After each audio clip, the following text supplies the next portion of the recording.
All right. Hello, hello. Back. I love how I'm saying back, but actually, we're starting a new section. It's not really a new game. It's not like a Requiem for Innocence, which had its own category. We're back in the House and Fata Morgana main category, but we're doing Reincarnation tonight. So I am excited. I think we're finally going to get our modern day, maybe fluffy story based on the fact she's wearing modern clothing. Finally. So I'm so excited. Let's see how this goes. If you're new here, my name is Kels. You're going to hear me talk a lot, see me, all of that fun stuff. So, let's just go ahead and jump right in. So, to recap what happened last stream, it's not really probably going to matter this stream, but we're still going to recap anyways. So we got to the part where Yukimasa brought Morgana in a sack to Jacopo, and he went into denial about being at fault. She mistook him for Barnier in her madness and freaked out, which Barnier's ghost continued to egg him on about. Then we flashed to Morgana's perspective of her capture 4 years prior and becoming the witch selling herbs from the cabin. She had a dream about Jacopo waking her up to be with her forever, then cried at hitting rock bottom and became a recluse. She eventually befriended Mel and fed Nellie blood as genuine charity instead of feeding her ego for once, and that lasted up until Yukimasa came in to chop off her arm. Jacopo initially decided to free her and do right by her, but Barnier's ghost goaded him again and then confirmed he's just a hallucination. Then he hallucinated his younger self criticizing him, and he embraced tyranny. He planned on bringing Mel and Yukimasa down with him when Morgana died, and the fact that Saint's blood seemed to work kept him selling it and denying his feelings. Morgana saw the soul fragment that will become the white-haired girl and vowed to curse her tormentors. Maria denied plotting anything dangerous with her custom knife while the brothel lost business. She ran into Mel and interrogated him about the Lord. They ended up arguing about how to deal with the Lord. Mel ratted out Maria to Jacopo and revealed he killed Jaren. Then he had Yukimasa toss her out alive and took back Mel's key. He picked up the butterfly necklace Maria dropped and then showed it to Morgana when he entered the tower, pretending to be Barnier one last time. He gave up on justifying himself and just confessed his love while accepting her hate. Then the Harvest Festival happened and everyone died. Jacopo was planning on killing himself and Morgana that day, but she kicked the bucket before he could and Mel sparked a riot. Maria was locked in the wine cellar as a sacrifice by the villagers to appease the curse that spread, and died imagining Morgana taking her out of the house to reunite with Jaren, Gratian, and Jacopo happily. I'd like to point out, I think I said last time that Maria deserves better, and quite honestly, she did get better. Because Michael came. I forgot. We, actually played through that. I don't know why I forgot that, but she did get better. Unfortunately, Jaren and Gratian did not. So I think they're both dead based on that timeline. But that's sad. The more I think about that, but that's okay. Let's see. Let's see if they were reincarnated with us. I guess.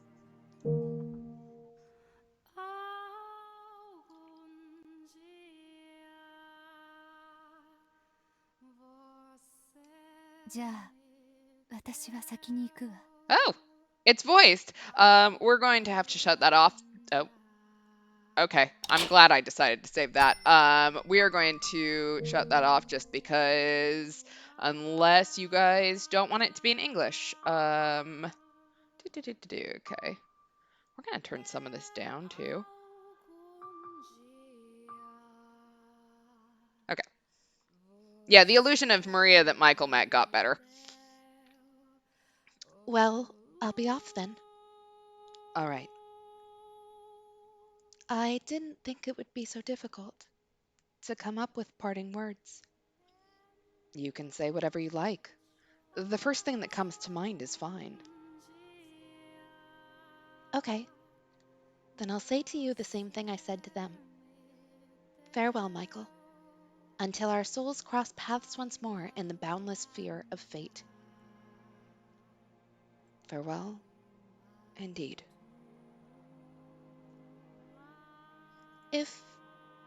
If, however, if by some infinitesimally low chance we do happen to meet again, would you be my friend? Morgana. Absolutely. I wouldn't want it any other way. I'm not a nice person, you know. I'm nothing like the white-haired girl. I'm sure to be off-putting and rude, to cause you much grief and pain. Don't worry. I'm resilient enough to handle a little pain without pulling away. You're fine as you are. You don't need to change. So let's meet up in our next lives and become good friends. I know. We actually have someone who's good. Like we've spent the last, I think it's 8 streams that the last one took us. We knew Jacopo was going to go down the wrong path. So it Michael's such a good person. I missed him. I forgot about him. We're going to see Giselle again too, though. Yay! Also, it did sound like her. So, from a cursory search, Morgana is voiced by Ami Koshimizu. I'm sure that the voice acting is lovely, and I'm happy to let it run, but I think it only benefits, if you can't see the screen, it only benefits those of you who speak Japanese. So, I know, our wife is going to be back. Yay! I'm glad to have had you in my life, Michael. And thank you for everything.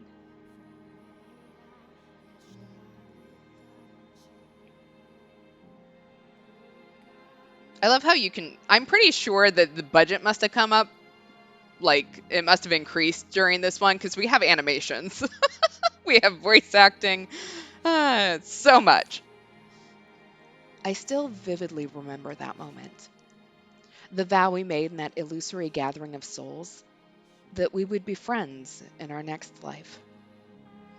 The life I now live, with the memories ingrained on my soul, born into a new body of flesh. The word miracle can hardly begin to describe what it means for me to be here in this world again, to have reunited with Giselle. I believe that I'm here now because Morgana prayed for it to be so. She said she was neither a witch nor a saint anymore, just an ordinary, powerless soul. She said her wishes would not cause any more miracles. Yet, a miracle did occur. My new life was Morgana's final miracle. However, I have still yet to cross paths with her again. Morgana, where could you be now? Are you somewhere in this vast world? I pray that you are. By your prayers I was given life, and by my prayers may you as well. I would soon like to make good on my word and become your friend.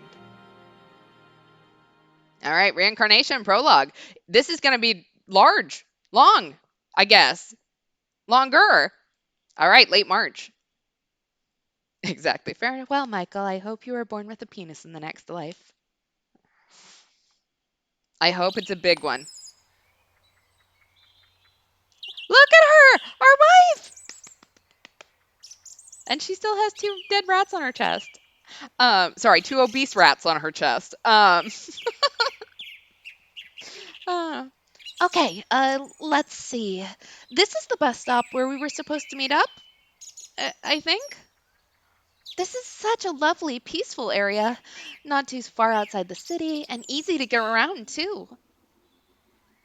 By the way, it has been so long since we played the original game. I don't remember what any of my voices are. So if you have watched the previous videos before this and I don't hit the right voice, you have a better memory than I do. Did I show up too early? I mean, I did let him know I was on my way. Oh, look at her, though. I know it's the 11th hour here, but I'm starting to get butterflies. I'm going to be living here from today forth. Everything's gone so unbelievably smoothly. It feels almost unreal, like it's all a dream. Do I look all right? My hair's not a mess. My skirt's all straight and unwrinkled. My makeup isn't smudged. I did remember to brush my teeth, right? Oh, what else? What else? Giselle, look at him. Oh my God. Look at him. I'm so happy for him.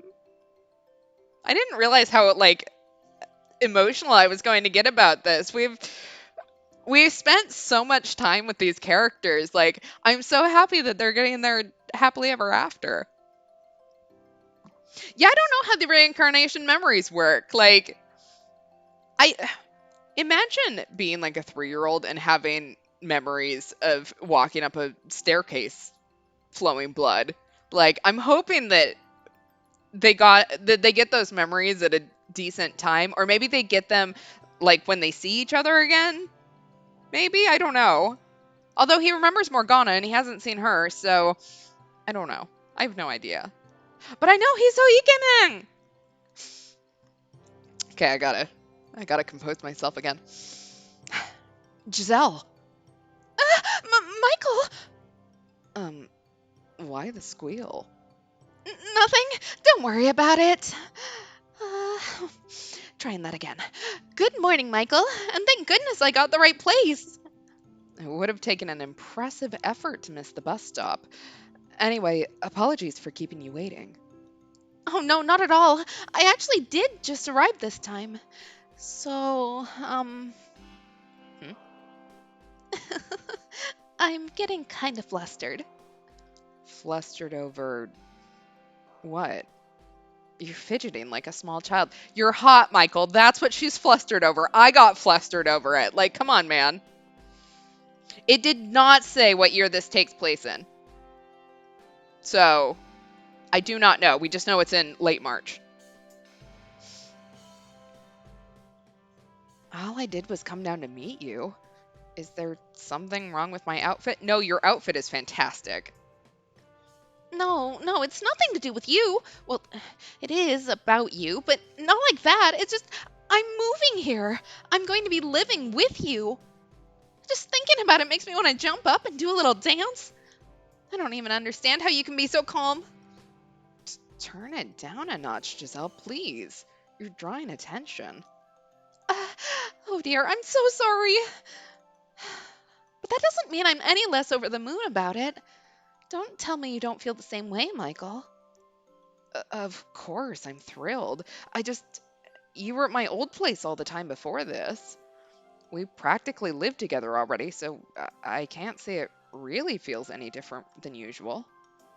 You what? This is a huge occasion. Be more excited. You're making me feel like I'm the only one who cares. Is everything going to turn into a huge occasion? Oh, I can't imagine how she's going to react when it comes time for our wedding. Are you engaged? Or are you, like, already thinking about your wedding? I'm good with either. Like, there we go. We spent a lot of Requiem talking about how Jacopo and Maria banging would be hot, but if Michael could bang anyone, him and Giselle would have even hotter sex. And you are 100% correct. Like, there's no competition. They're in love. It's cute. I love these two. I can be more excited if you want, though I get the feeling you'd think something was wrong if I ran up pumping my fists and shouting, "Hell yeah!" Okay, good point. If you came out acting like that, I'd wonder if you'd eaten something funny. You're right. Just be yourself. Uh, anyway, I'm glad you're here. I have been very much looking forward to this day as well. I'm glad to be here too. So, how far is it to our new place? Well, you're looking right at it. Are they all going to live in the same building? It's going to be like a whole almost boarding school kind of situation where they all just kind of live together and are neighbors. I guess it's not boarding school isn't the right um term for it, but I don't know. Apartment building? I hope that they do. Like apartment, there we go. I'm like I'm over the moon right now. I'm like they're moving in together. They're talking about getting married and they're possibly neighbors with all the others. Boarding house, there we go. Not a boarding school. Oh, which building is it? The apartment building with the blue roof over there? It looks lovely. Um, no, not that one. I mean, right here. The 4-story building with all the ivy. What? What? Isn't that a bit gigantic? Isn't that a bit extravagant? Isn't that a bit, oh my heavens? What are your parents, royalty? How can they afford to just give you such a fancy apartment building and then go off and buy a new place for themselves? In what way does that not count as extravagantly wealthy? Do they swim in a money vault too? Giselle, you're shouting again. People are looking at us. I'm so sorry. I got a bit wound up there. While the building does look quite nice from the outside, it's getting rather creaky and will need a good deal of fixing up. Not to mention, my parents just inherited the property from my grandparents. They're really not anything special. And they're certainly not swimming in cash, no. You can't keep a property like this in the family for multiple generations without lots of money. Is that actually the case? I'm not sure. Although, now that I think about it, even back then I've never been want for a roof over my head, huh? Things were pretty difficult in other ways, though. Michael, promise me you won't go using your family's riches to get yourself a harem of concubines, okay? That went from 0 to 60 in no time flat, okay. Exactly. How many children do you expect us to fill these rooms with? What in God's name kind of man do you think I am? I'm just kidding. I know you would never do anything of the sort, Michael. I would rather you didn't even joke about that, please. It reminds me of my father from back then. Oh, did Giselle still not escape that? Oh, right. I'm sorry. I wasn't thinking at all. My heart belongs to you alone. I I don't have to tell you that, though. I don't care how obvious it is. I still love to hear you say it. You should do it more often. I'll keep it in mind, though maybe not in public so often. Okay, how about we get going then? This way. Living right in front of the bus stop, like, this is a great location too, like, so excited for this. Roughly after a year after we were finally reunited, arrangements for the two of us to move into an apartment together on the outskirts of the city were finally complete. It was a well-weathered, four-story building passed down to me from my parents, but it was still rather nice for its age. In this day and age, having a guaranteed place to live seemed to be quite the advantage. In fact, my colleagues sometimes poked fun at me, saying I had it way too easy. I couldn't help but chuckle when they did, although at least as far as the modern era was concerned, they weren't exactly wrong either. That didn't mean I was just going to twiddle my thumbs and coast through life on my good fortune, though. I kept myself nice and busy with work. And while I was generally more optimistic than in the past, anxiety about an uncertain future seemed to be hardwired into me. A coworker once asked, "Why do you work so hard when you've already got everything?" To which I obviously couldn't respond, because my previous life taught me that nothing in this world is guaranteed. So I brushed the question off with a vague, "That's just the way I am." My inability to be complacent in anything, even in my new life, was in its own way a challenge, but it had its benefits too. Knowing what I'd been through before helped me better appreciate what I had now. And knowing what life was like back then helped me understand exactly how easy things were now. Any obstacles I ran into felt trivial compared to back then. Yeah, that I do not know how it looks to Michael's parents that he suddenly entered a relationship with a girl he supposedly never met. I mean, although would his parents actually know, in the modern era, how up are parents onto their kids' friends? Like, she could be an acquaintance that they've just never met. Maybe. I don't know. Wow, there's even a courtyard. I wasn't expecting anything like this. My parents tell me that the people in this area quite like throwing parties and barbecues and such when summertime comes around. There's something just unbelievably wrong about you saying the word barbecue, Michael. What about you? Do you like to throw barbecues too, Michael? Hardly. What kind of madness would compel me to willingly subject myself to hours under the sun, standing over a hot grill, cooking meat, and engaging in small talk with people I hardly know? I should have seen that one coming. I missed him. What's behind the door there? It's too dark to see inside. That. It's not being used for anything right now. I'm planning to have it renovated so I can rent it out in the near future. I see. So there'll be even more rooms then. I wonder what it used to be, though.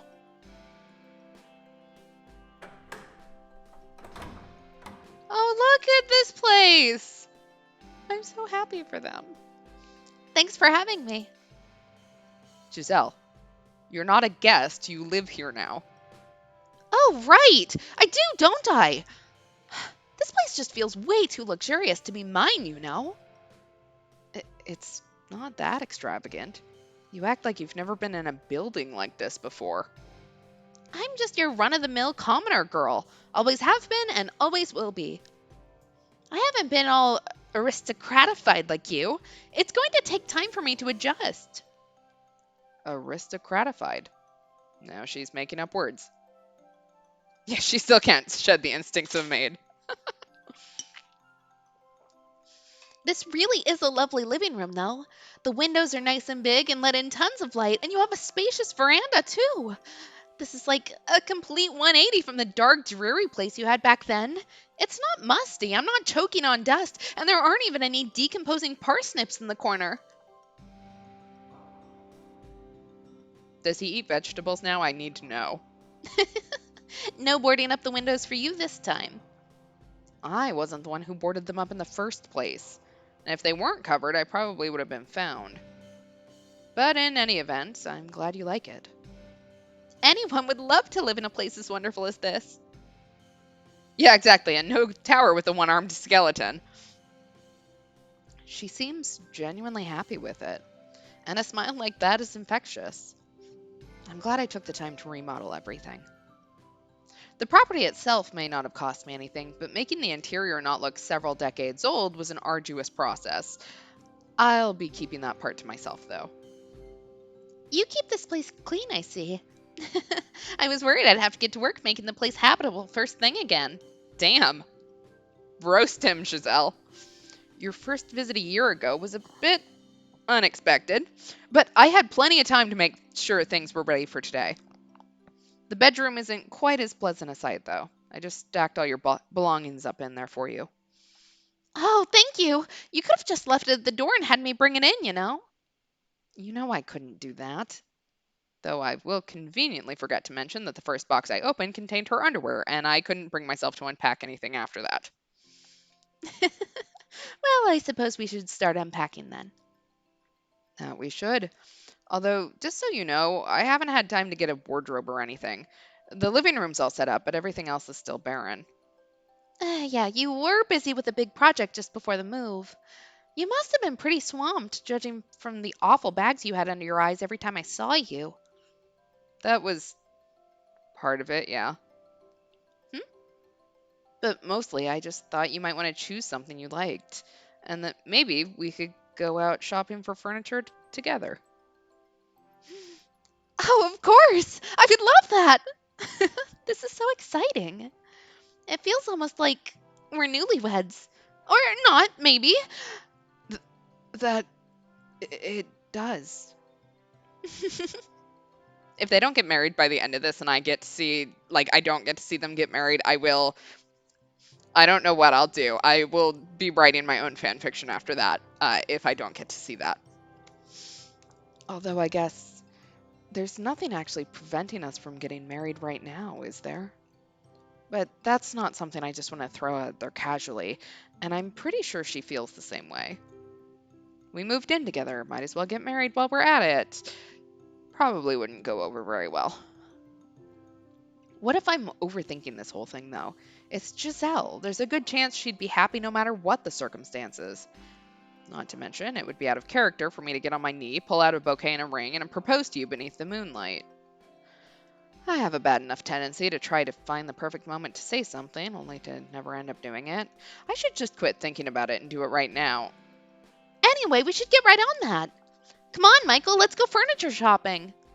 Uh, Coming. I know, they've basically been engaged for centuries. Stop dragging your feet.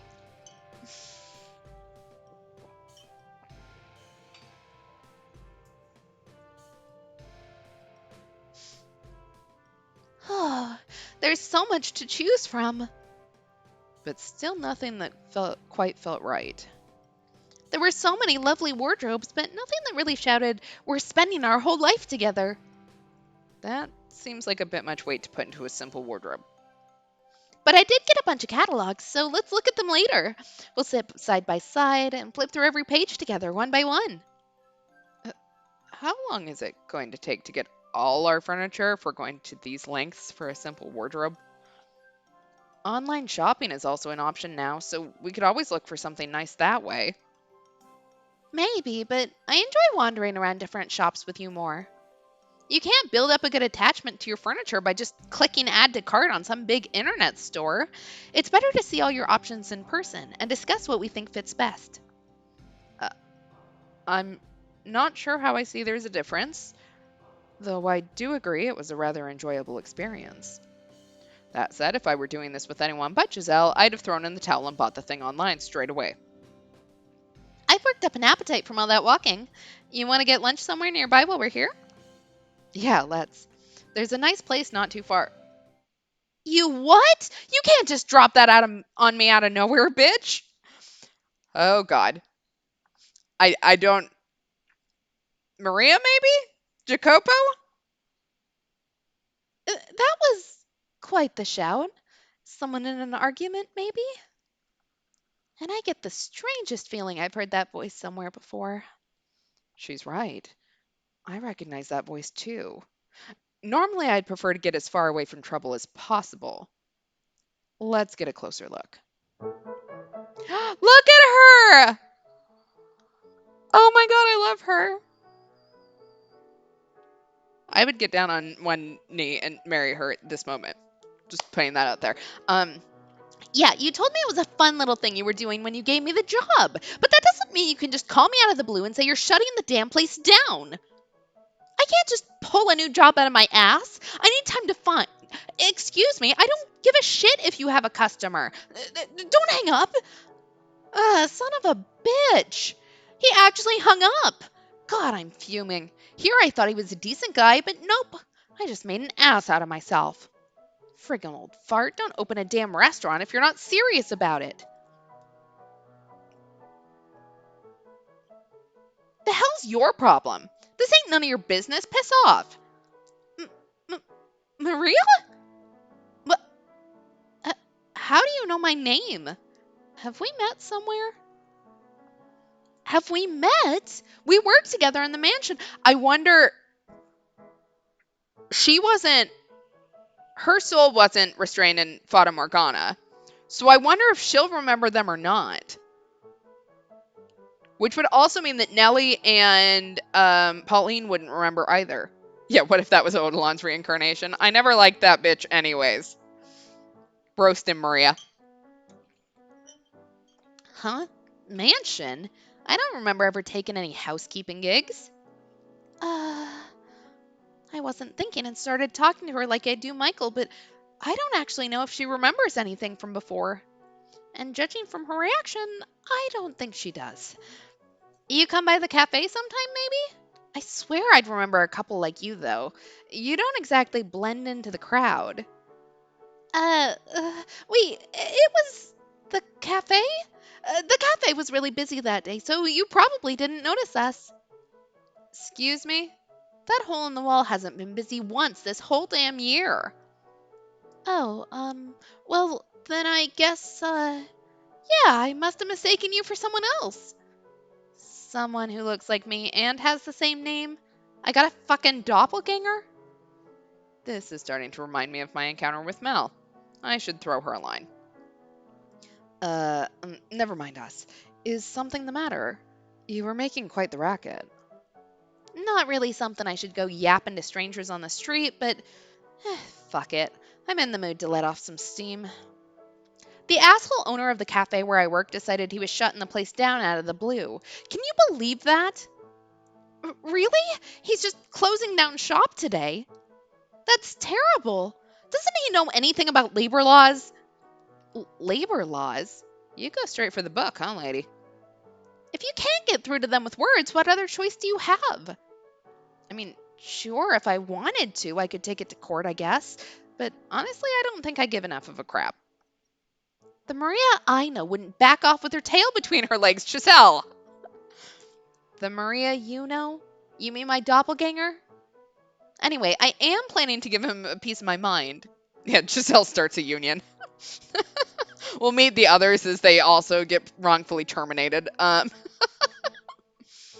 the job was never going to be a permanent thing, and I was thinking about looking for something new soon anyway. So it was really just a matter of time. But that doesn't mean he can just call me out of the blue and say, yeah, I'm shuttering the operation today, find something new, and expect me to not get pissed off about it, you know? Give me some advance warning, asshole. I need some time to start looking for something new. You may not have anything on the line here, but I got my whole damn life. So while I'm not going to give him a taste of the law, I am going to give him a taste of my fist. Which is likely to get you involved with the law regardless. I feel a little bit better after venting to you. Not that anything's actually better. Yeah, exactly. You murder one customer and suddenly they dock your pay out of nowhere. That's quite the pickle. I wish there was something I could do to help, but I don't have any leads. If you find yourself without a roof over your head, please let us know. I manage an apartment building on the edge of town. Uh, Maria? What are you guys, like con artists or something? Why would you think that? We're offering you this from the goodness of our hearts. The goodness of our hearts. Snowball's chance in hell you are. No one would offer a friggin' apartment to someone they just met on the damn streets. We, we just feel like it was destiny that brought us together. You are totally con artist, lady. Either that or you're trying to trick me into joining some shady cult. I swear, we just want to help, nothing more. I realize you're skeptical, and that's perfectly understandable. We are genuinely concerned after hearing what you're going through, but we have no intention of forcing anything on you. I know it doesn't prove I'm telling the truth, but here's my business card. Hopefully it will at least help to put your mind at ease. Wow, you're not fumbling through Wow, that's not the right person. Wow, you're not fumbling through a social interaction for once. Normally, I'm the one who has to get you out of your own messes. That was how many hundreds of years ago? You can get business cards that say whatever the hell you want, but whatever. Sure, I'll take it. There is still a chance you're just stupidly friendly strangers and not trying to rob me blind. I don't know about that either, but I can at least promise you we mean you no harm. Well, I'll just have to take your word for it. Thanks for the card. You might hear from me if I find myself neck deep in some real shit. You can call us before it gets that bad, too. Don't hesitate. Sure. You really are pushy about this lady. Just being friendly. Maria has a tendency to run wild when things get too bad, and I'd rather not see that happen to her again. I'll take a chance on your not being con artists and give you my card too. Of course, it's outdated now that I'm out of job. It must be a Japanese company that created this because no one has business cards other than the Japanese these days, I think. Yeah, Giselle just has no filter anymore. You can text or call or whatever if you need me for something. Oh, thank you so much. Well, I gotta go give that cockstain a tongue lashing. Thanks for hearing this poor stranger out. Oh, no, don't mention it. I only ask that you not do something to get the police called on you. Don't worry, I won't. Anyway, probably. Anyway, I'm out. Who knows? Maybe we'll see each other again. I hope we do. Maria's the last person I expected to run into today. Wow. It caught me completely off guard as well.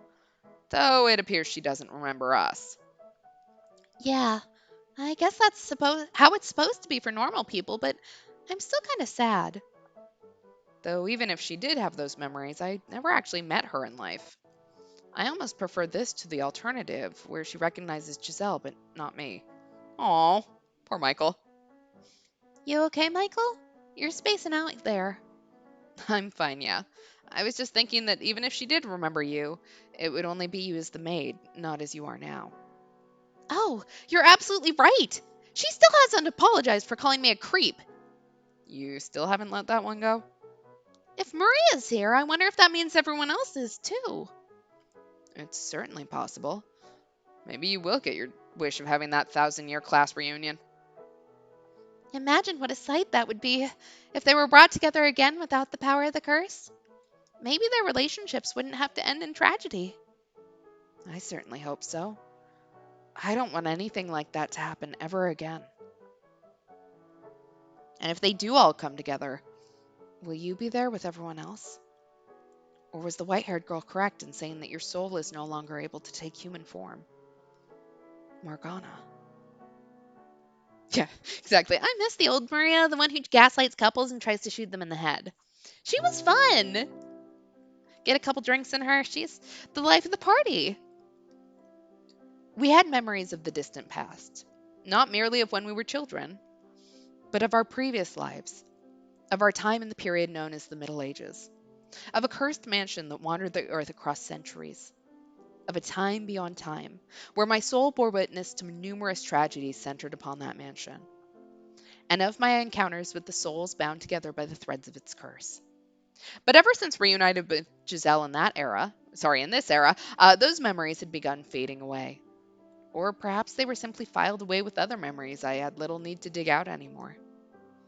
A small part of me was saddened by that fact, as it felt like I was letting go of an important part of myself, but I chose to view it in a positive light, that I had come to terms with everything that had happened, that the most important thing to me now was to live my life alongside her. As the older memories faded, they made room for new ones, and we had many, many new years of new memories ahead of us. So I settled on leaving the past in the past, to focus on building up my new relationships. And I didn't regret that decision.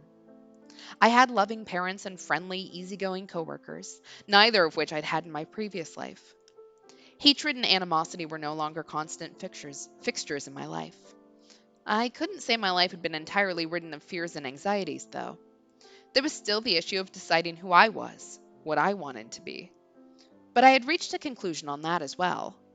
My body, the source of so much pain and suffering, the cause of great tragedy, and something I had been conditioned to be ashamed of, was now simply a part of who I was, and not the cause for any sort of concern. Which is to say, I was free. With this newfound life of my own, I felt no need to cross paths with those from my past life, and could instead focus upon forging my own path. If they even were here in the same era, they too had their own lives. And that was the proper order of things. Nevertheless, it seemed the threads of fate were not so easy to untangle, and our chance encounter with Maria felt like a snowball beginning to roll down a hill. Did our brothers get reincarnated too? They were in the mansion. We talked at length about our past lives, both on the way home and as we ate supper. All it took was one little thing to break the dam holding back our memories. Most of my time in that mansion was, frankly, miserable. There were things that made me sick just thinking about them. Not everything in my life had been cleanly wrapped up, nor had I let go all of my grudges against those who had hurt me. But I also understood that this pain had helped to mold me into the man I was now, so I couldn't simply categorize all those memories as unequivocally bad. While I could hardly say I valued them, I did feel like they were important to who I was, and I hoped that if Morgana was in this world as well, and if she had all her past memories like the two of us, that they were not merely a source of pain for her. While our memories allowed us to move forward, it was just as likely hers would have the opposite effect. So, for this girl whose existence I couldn't even be sure of, I prayed that her past would not become her ball and chain. That night, I had a strange dream. My view was hazy, and I couldn't tell where or even when I was. My feet weren't on the ground. It seemed I didn't exist in that place at all. I felt as though I was looking down upon someone, and as though I was lurking within them, as though I was part of the world itself. A voice crying in despair, tears rolling down cheeks, slouched shoulders, near but forever out of reach. It wasn't unlike the dreamlike worlds I had traversed countless years ago, a powerless observer of events long past. Michael, when you set me free, it was the witch you released, not the girl. Pulling back the curtain was enough to stop me from being a witch. But what lay beyond that curtain is just a source of new pain for the powerless girl I've become. Is that you, Morgana? Where are you? It's so dark. I can't make anything out. Your voice is so distant. Like there's a giant wall between us. Michael, will you offer salvation to this powerless girl as well? Will you take my hand once again?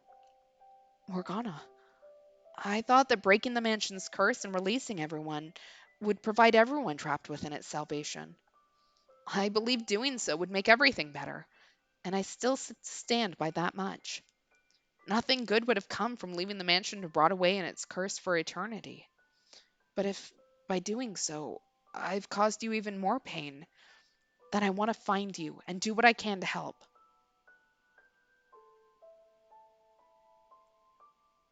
I'm just not sure if that's the right thing to do. If offering you my hand once more will actually provide you the relief you need.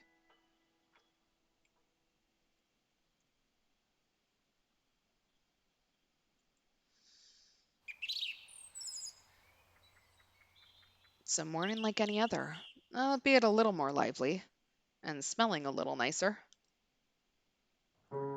Good morning, Michael. Breakfast is ready and waiting. G- Good morning, Giselle. You're up rather early. You could have woken me. I'm more than happy to help too. Unlike my previous life, I can handle most day to day tasks well enough, so don't feel like you have to do everything. I know how to do the dishes now. Get back to me when you can cook an egg without burning it. Anyway, I was in a cooking mood today. I like making things, so I don't mind at all. Now, to your seat with you. Well, if you insist. Thank you. Oh, not at all. Uh, Hmm? mm, what kind of herbal tea would you like to start your day with? I have some wonderful chamomile leaves if you'd like. Um, Water, please. Water? You couldn't even play along for one exchange.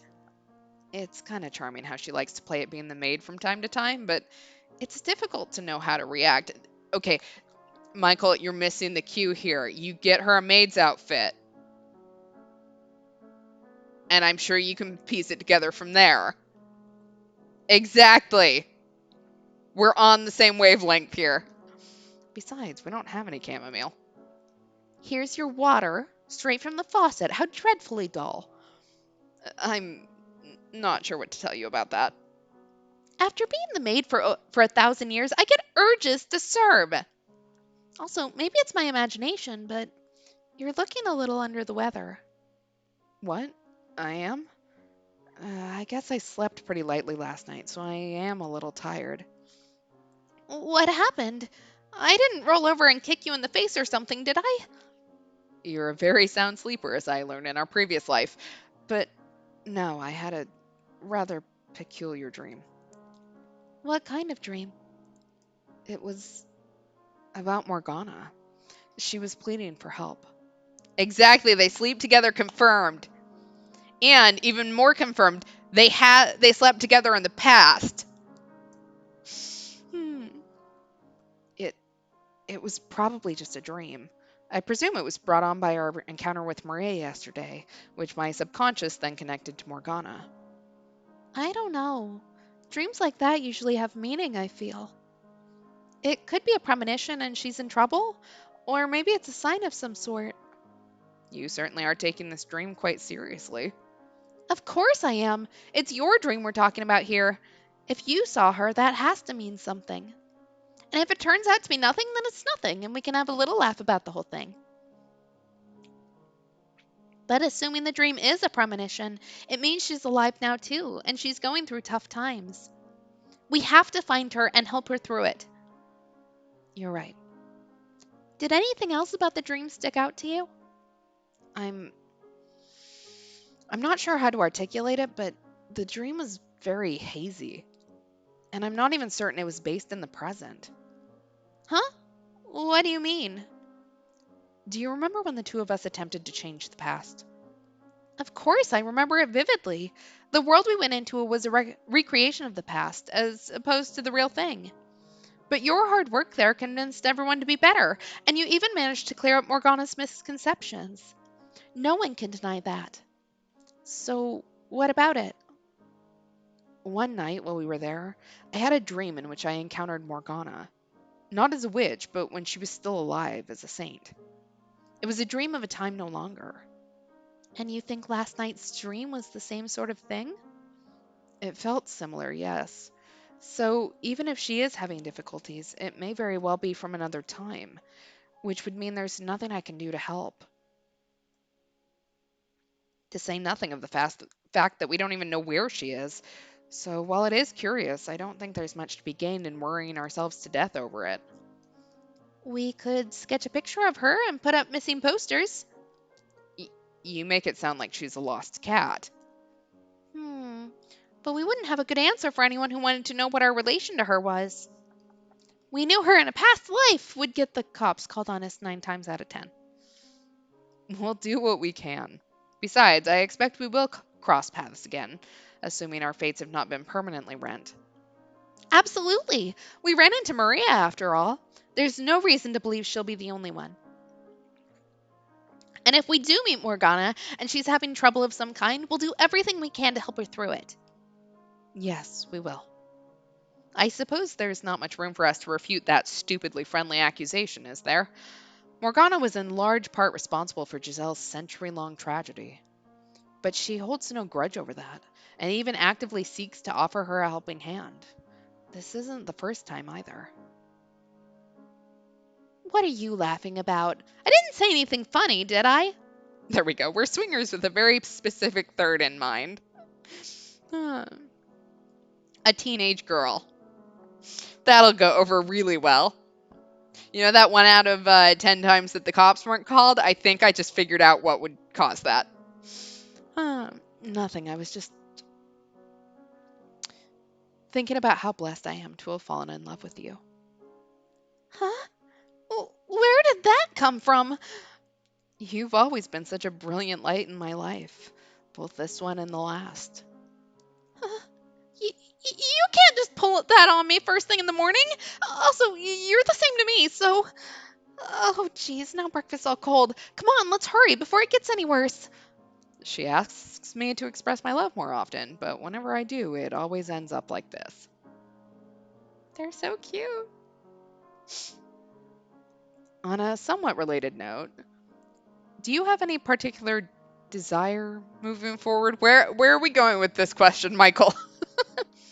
Well, first, I'd like to get the rest of the furniture we need. After that, the spice cabinet is looking a little lonely. Oh, I didn't mean the immediate future, but more long term. I'm curious if you have an image of what you want to do now that you're free from the stress of university life. I know it sounds cheesy, but I would be happy with any kind of life, as long as it's with you, Michael. I see. But, well, if we're talking about dreams, then I think I've told you this before, but I want to open a shop one day. Haven't thought about any specifics yet, though. I studied economics in school, but I'm not really interested in big business like that. I'd like to do something more modest, like a local family store or something. So my degree's not going to be much use as it turns out. My first step, I think, is to find some place that will hire me so I can get the experience to handle whatever may come my way. And after seeing what Maria went through, I know I can't just take the first thing that falls into my lap. Exactly. Let's open a shop and hire Maria. We can start our whole coffee shop AU if she opens a coffee shop. So, a shop. A shop. What's on your mind? I'll let you know after it's had time to simmer. Huh? Oh, is it perhaps that you'd prefer to have a stay at home partner? Oh, heavens, no. Everyone should be able to do what they want with their life. I would have never brought it up if I felt otherwise. True, true. Although, even if you had said, no, I am this house's breadwinner, I probably would have fought you on it. We may have the whole world at our fingertips in this era, but no search engine can predict the future. And if ever the time comes, I need to be able to support you. She has her act together so much better than me. Let's make the most out of every day we have together, okay? Yes, absolutely. They're so cute. We spent the day hunting for furniture, as we had the previous. It was challenging, but eventually we found a wardrobe that felt right. We bought dishes, toiletries, and a number of other daily necessities. With everything in its place, our new apartment finally started to feel like a real home. Once we made it past the hurdle of actually moving in, life quickly settled back into its uneventful routine. The fact that it had been a full year since we were reunited made it easier to smoothly transition to normal, everyday life. Time trekked onward, but my days busy but largely unremarkable, and with no further unusual dreams to interrupt them. And then, before I realized it, a week had come and gone. That afternoon, I led Giselle out to the apartment building's courtyard, and then I made her a proposition. The idea I had hesitated to bring up a week earlier. Is he going to let her use the closed area for her shop? What? You, you, you, you can't be serious. Giselle, take it down a notch. You're going to disturb the other residents. Oh, I'm sorry, but I need an explanation. What do you mean, do I want to try running a cafe? Oh my god, we are going to get a coffee shop, AU. Her face was practically pressed up against mine, and there was a blaze in her widened eyes. This was about how I expected her to react. There we go. They're gonna open the boarding house in Fata Morgana. The question had come both seemingly out of nowhere, and it was a decision with large scale and long term ramifications. I wasn't asking her if she wanted to work at a cafe, but if she wanted to open one of her own. The unused space on the ground floor that Giselle had asked about on her first day here had, in fact, used to be a cafe run by an elderly couple. Eventually, it got to be too much work for them to physically handle it at their age, and they shut down shop, leaving the space unused for some years. Among other reasons, the furnishing and equipment were old and needed replacing, so no one stepped in to take over the business. The fact that the property was on the edge of town rather than the heart of the city also kept a lot of prospective replacements away. Though the biggest reason was no one had been actively advertising the space's availability. Not that I thought a for rent sign over the window would even bring anyone in. But nonetheless, it felt like a waste to leave the space unused. So I had originally been planning to renovate it into another apartment. And as the owner of the property, consolidating it all would make my life much easier. However, if Giselle was interested in using the space to run her own cafe, all that went out the window. Everything was still in the planning phase, so I could change course readily enough. I had enough savings to cover the purchase of new equipment. My parents would also likely try to help us, but knowing us, Giselle and I would probably want to handle everything ourselves. But even after explaining everything, Giselle seemed far more perplexed than pleased. I I'm thrilled about the offer, genuinely so. It's just owning a shop was more of a fantasy than anything, and I've never actually given it any serious thought. But most importantly, I don't have any experience. I've done some part time work, but that's it. I'm not even remotely qualified to run my own cafe. Okay, here's what you do, Giselle. You hire Maria. Maria teaches you how to do everything. You make her your cafe manager that gets a free apartment. Therefore, she lives there. Thank you for coming to my TED Talk. TED Talk. I just got out of university. That much responsibility would steamroll me. I hesitated to bring it up because I was fairly certain your reaction would be just that.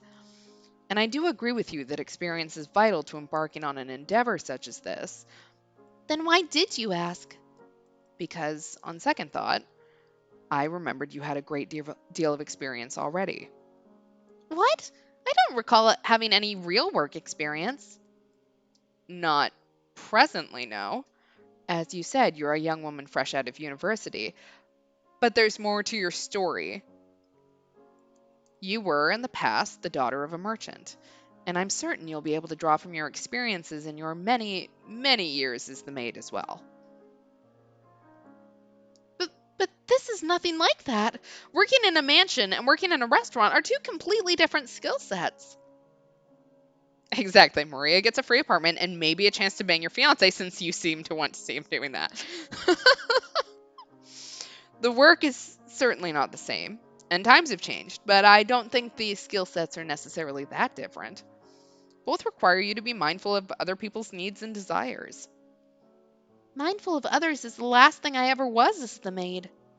I think you'll find that not entirely true. Even as the maid, your heart was still present. Now, of course, this is entirely your decision. The path is available to you if you are at all interested in taking it.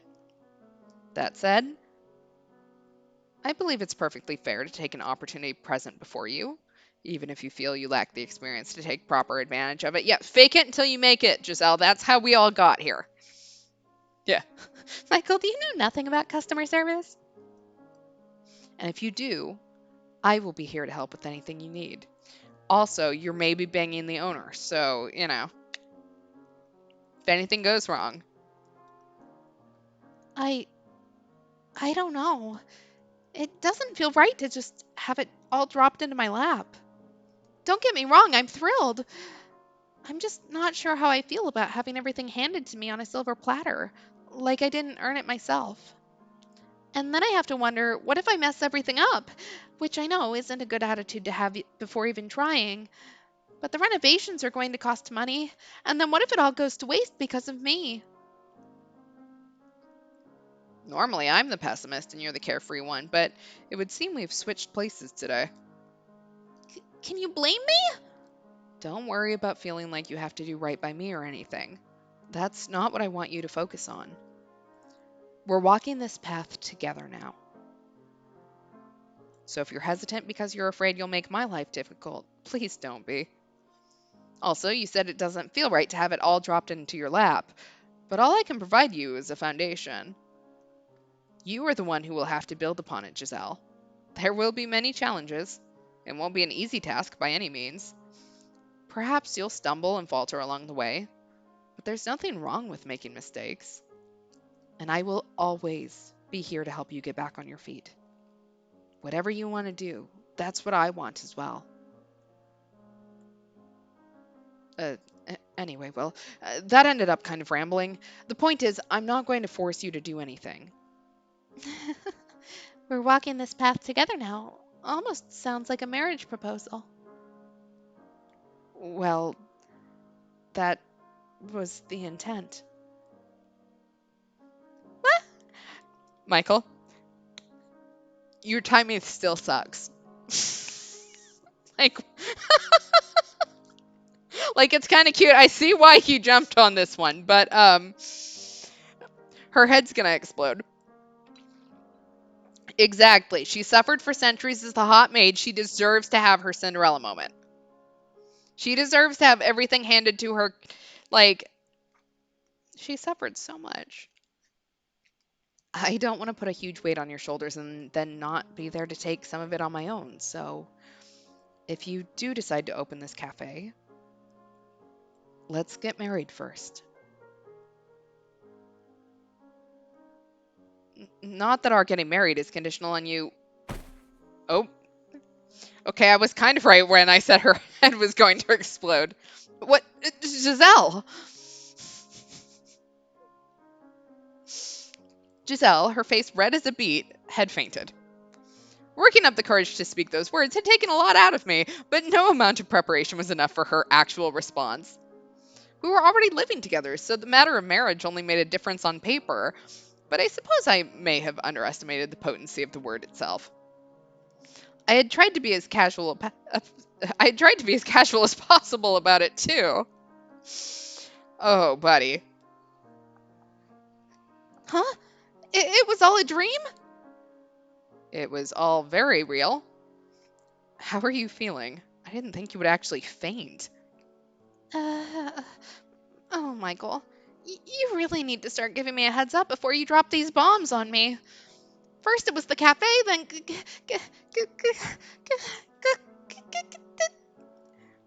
Take a deep breath. You're not even to the word yet. I don't want you fainting on me again. She's over here hyperventilating in the corner. It's fine. Mm, um, ahem. But then it was this talk about getting married, which came totally out of left field. I can only handle so much at once. My apologies. Timing and mood are not my strong suits, it seems. That said, I'm elated. But could I have some time to think about the cafe? I want to be absolutely sure I make the right decision, since it affects not just me, but you too. Certainly. Take all the time you need. But please try not to work yourself up too much over it. Okay, I'll try. They're getting married. Giselle felt uncharacteristically quiet, seemingly deep in thought. Then, quite suddenly, she jumped to her feet and announced, "I'm going to take a little walk." She said she wanted time alone to consider, so I saw her to the door, and then she was off. It was the first time in a while we'd been apart on my days off. Perhaps I should have taken this a bit slower, given how significant a choice it was. I was beginning to think that perhaps I had put too much on our plate at once.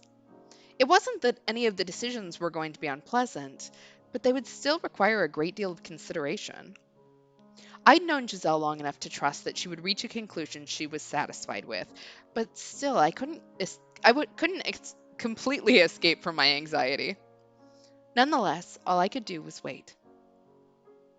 I'm trying to talk and read, but I am smiling so hard, like it's making it hard to get out words. They're so cute. Time feels like it's crawled to a halt without Giselle here. I should check my phone. Maybe she's left a message. Hmm? There's a rental inquiry, and it's from. You're kidding me. Who is it now?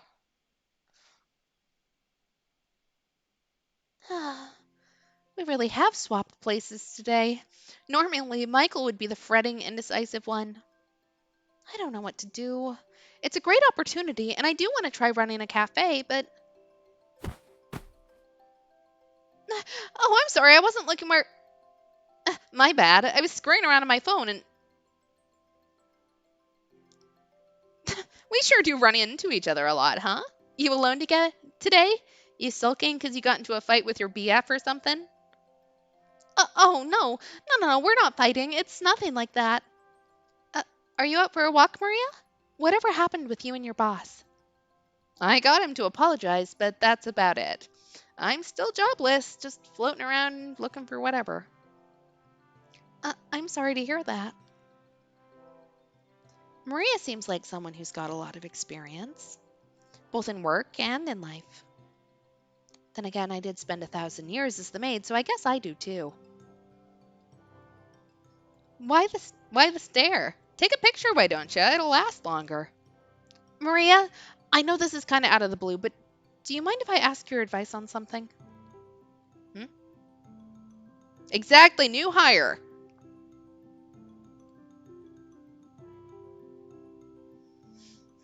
Well, that's something, all right.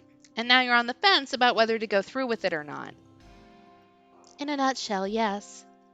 If you don't mind me being blunt, I don't know what the hell the hang up is. Your BF, Michael, was it? He said he'd help you out, right? If you're just scared of screwing up, well, you'll never get anything done with that attitude. Now, if you don't want to, that I can understand. The whole thing sounds like a huge pain in the ass to me. Oh no, I absolutely want to. I keep thinking about all the things I could do with it. How I want to decorate, what kind of things I could have on the menu, what our selling point should be. I'm having so much fun just imagining it all. So, again, what's the hang up? I think I'm a little anxious because everything's going too well. It wasn't anything I did to get here after all. It's all just been handed to me on a silver platter. But I know most people who try to open a cafe have to go through so much more. They have to fight so much harder to get where I am. Just because it was harder for them doesn't make them special. And just because they fought to get there doesn't mean they're any more or less likely to succeed. There we go. The selling point will be Maria, the Hooters in Fata Morgana. Huh. Way I see it, you should take what's dangling in front of you while you've got the chance. Who knows how long it'll actually be there? Spend too long telling yourself you don't deserve it or you're not ready, and by the time you think you are, it might be long gone. Take that silver platter and give him a gold one back later if you're that self-conscious about it. And if you're worried people will think you've got it easy, who cares? Let those assholes think whatever they want. Maria. I mean, even I'm thinking, like, what the hell's this chick's problem? I'm out of job here and she's worried about being too blessed? I walked right into that. But we're different people with different lives, and holding that against you ain't gonna make my life any better. What did I say? You look like your eyes are about to pop out of your head. Oh, nothing bad, don't worry. It was really nice, actually, which, Kinda surprised me. I mean, This is the person whose grudge against Jacopo sparked their tragedy back then. maybe that part of her was just amplified by the mansion's curse. And under normal circumstances, she's more laid back about things. Thank you, Maria. It's like a huge weight has been lifted from my shoulders. I'm glad to hear it. Though if me rambling at you is enough to clear your mind, it must not have been worrying too hard to begin with. Maybe not. I guess I was just working myself up about things, making them seem bigger than they were. But there's still one more problem I need to solve, and I would really, really appreciate it if you could help me with that. Huh? Me help you? With what? With starting up the cafe, if you wouldn't mind. I know it's completely out of the blue, but honestly, there's so much I wouldn't even know where to begin with. So it'd be really reassuring to have someone with lots of experience like you helping out. Yay! New hire! Now you've gone straight off the deep end. You're asking someone you just met the other day to start a business with you. There's Reckless, and then there's this. Holy shit, my sides. Yeah, I should have seen that coming. I've known her for a long, long time, but as far as she's concerned, we've only just met. I'm sorry, I was being selfish. Pretend you didn't hear a thing. Hold up. I never said no, did I? What? Sure, why not?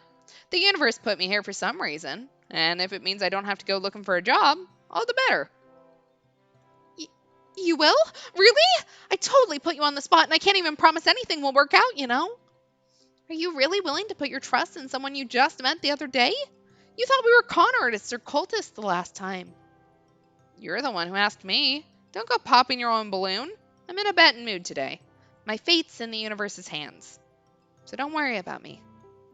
I know I called you sketchy before, but my gut tells me I can trust you now. I feel like we've worked together somewhere before. Oh, what the hell am I even saying? So, that's the end of that. Nice working with you, boss. Boss might be a little premature, but yes, it's nice to have you on board, Maria. I've never had to build a place from the ground up before. This should be fun. It'll be a lot of work, but we can do it. We have Gaslight, we have Gatekeep, and we have Girl Boss.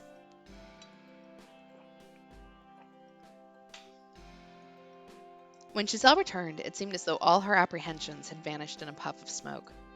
She was set on moving forward with the cafe, and evidently she had also found someone to lend her a hand. Maria. I was more than a little curious as to how exactly the pieces fell in the way they did.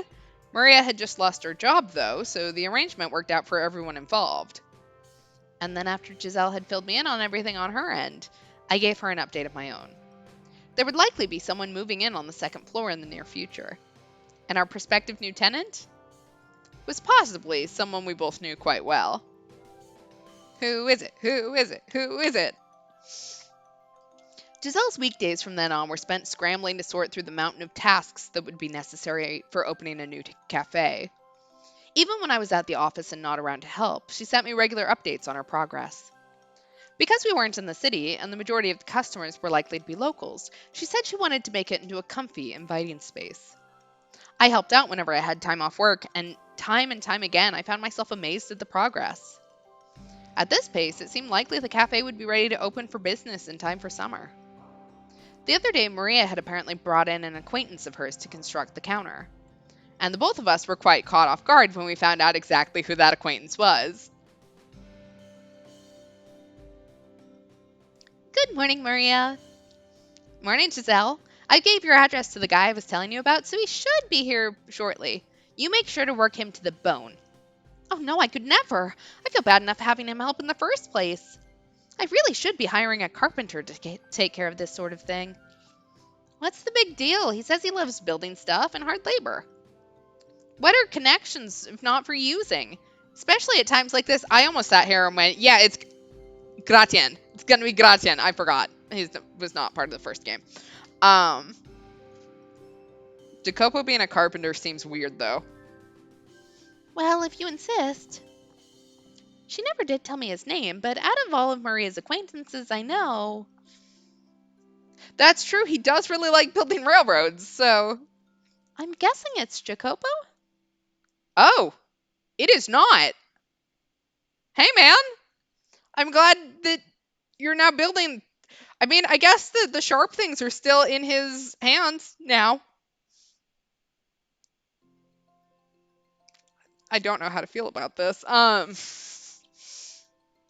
Apologies. It took longer to get here than I had hoped. What? It's you? Huh? Is she okay? She seems rather perturbed. He does look very good. Yeah, don't worry about it. She gets kind of kooky sometimes. I see. It's a pleasure to meet you. I'm Yuki Masaida. Leave all the heavy lifting to me. That's what I'm here for. Right, yeah. I'm Giselle. Nice to meet you. Are you sure she's okay? I'm fine. She's not fine at all. How in the world did the two of them find each other? Why did Maria and Yukimasa end up friends? What could have happened to form this pairing? I forgot that Giselle could never remember Yukimasa's name. Please, please, he's right here in front of you now. Please call him the right name. Well, let's get to work then. Has the lumber been delivered already? If so, I'd like to saw it into smaller pieces so it's easier to move. I have plenty of experience, so leave it to me. I sure hope he doesn't mean he has lots of experience sawing up people to make their bodies easier to move. I'm gonna guess that's probably not it, but... Neither Giselle nor I had expected him to show up at Maria's introduction. Nonetheless, work progressed smoothly. And by the time the last vestiges of spring began yielding way to the coming summer, the cafe's interior design had largely taken shape. I can read. There we go. I'll chop up the lumber like a girl's arm. And then, near the end of May, our apartment's newest resident was scheduled to arrive. We going to have teenage Mel and Nellie, maybe? We both took the day off, waiting impatiently for her arrival. We prayed it would be the reunion we had long anticipated. It can't be Morgana, can it? Coming! It'll be just a second. I'll get it. It's probably the new girl. We should both go out to greet her. Yep, you were right. It's our new neighbor. It's a pleasure to have you, and...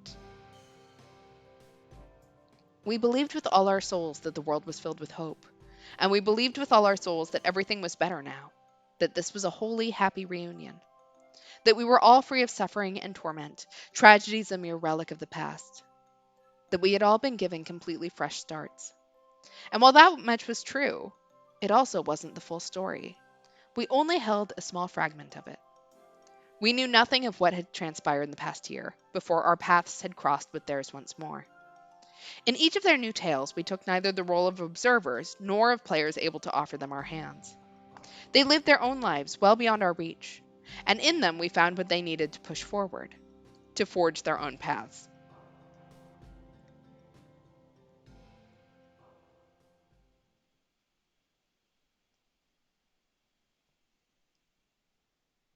All right, 1 year earlier. So, before, we're in the prologue, but we're going before that. Early April. There we go.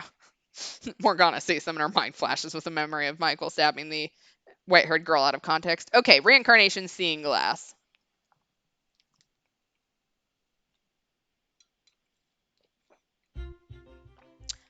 When you think of Paris, what comes to mind? Delicious French cuisine? Fancily decorated sweets? Trend-setting fashion? There's all that and more. It's like a treasure chest overflowing with priceless wonders. Did I miss anything? Oh, I guess there are lots of historical landmarks too, but I could care less about boring stuff like that. I didn't want to go to Paris to feel like I was at school. I wanted to be wowed. The Chateau du Versailles I could make an exception for, though.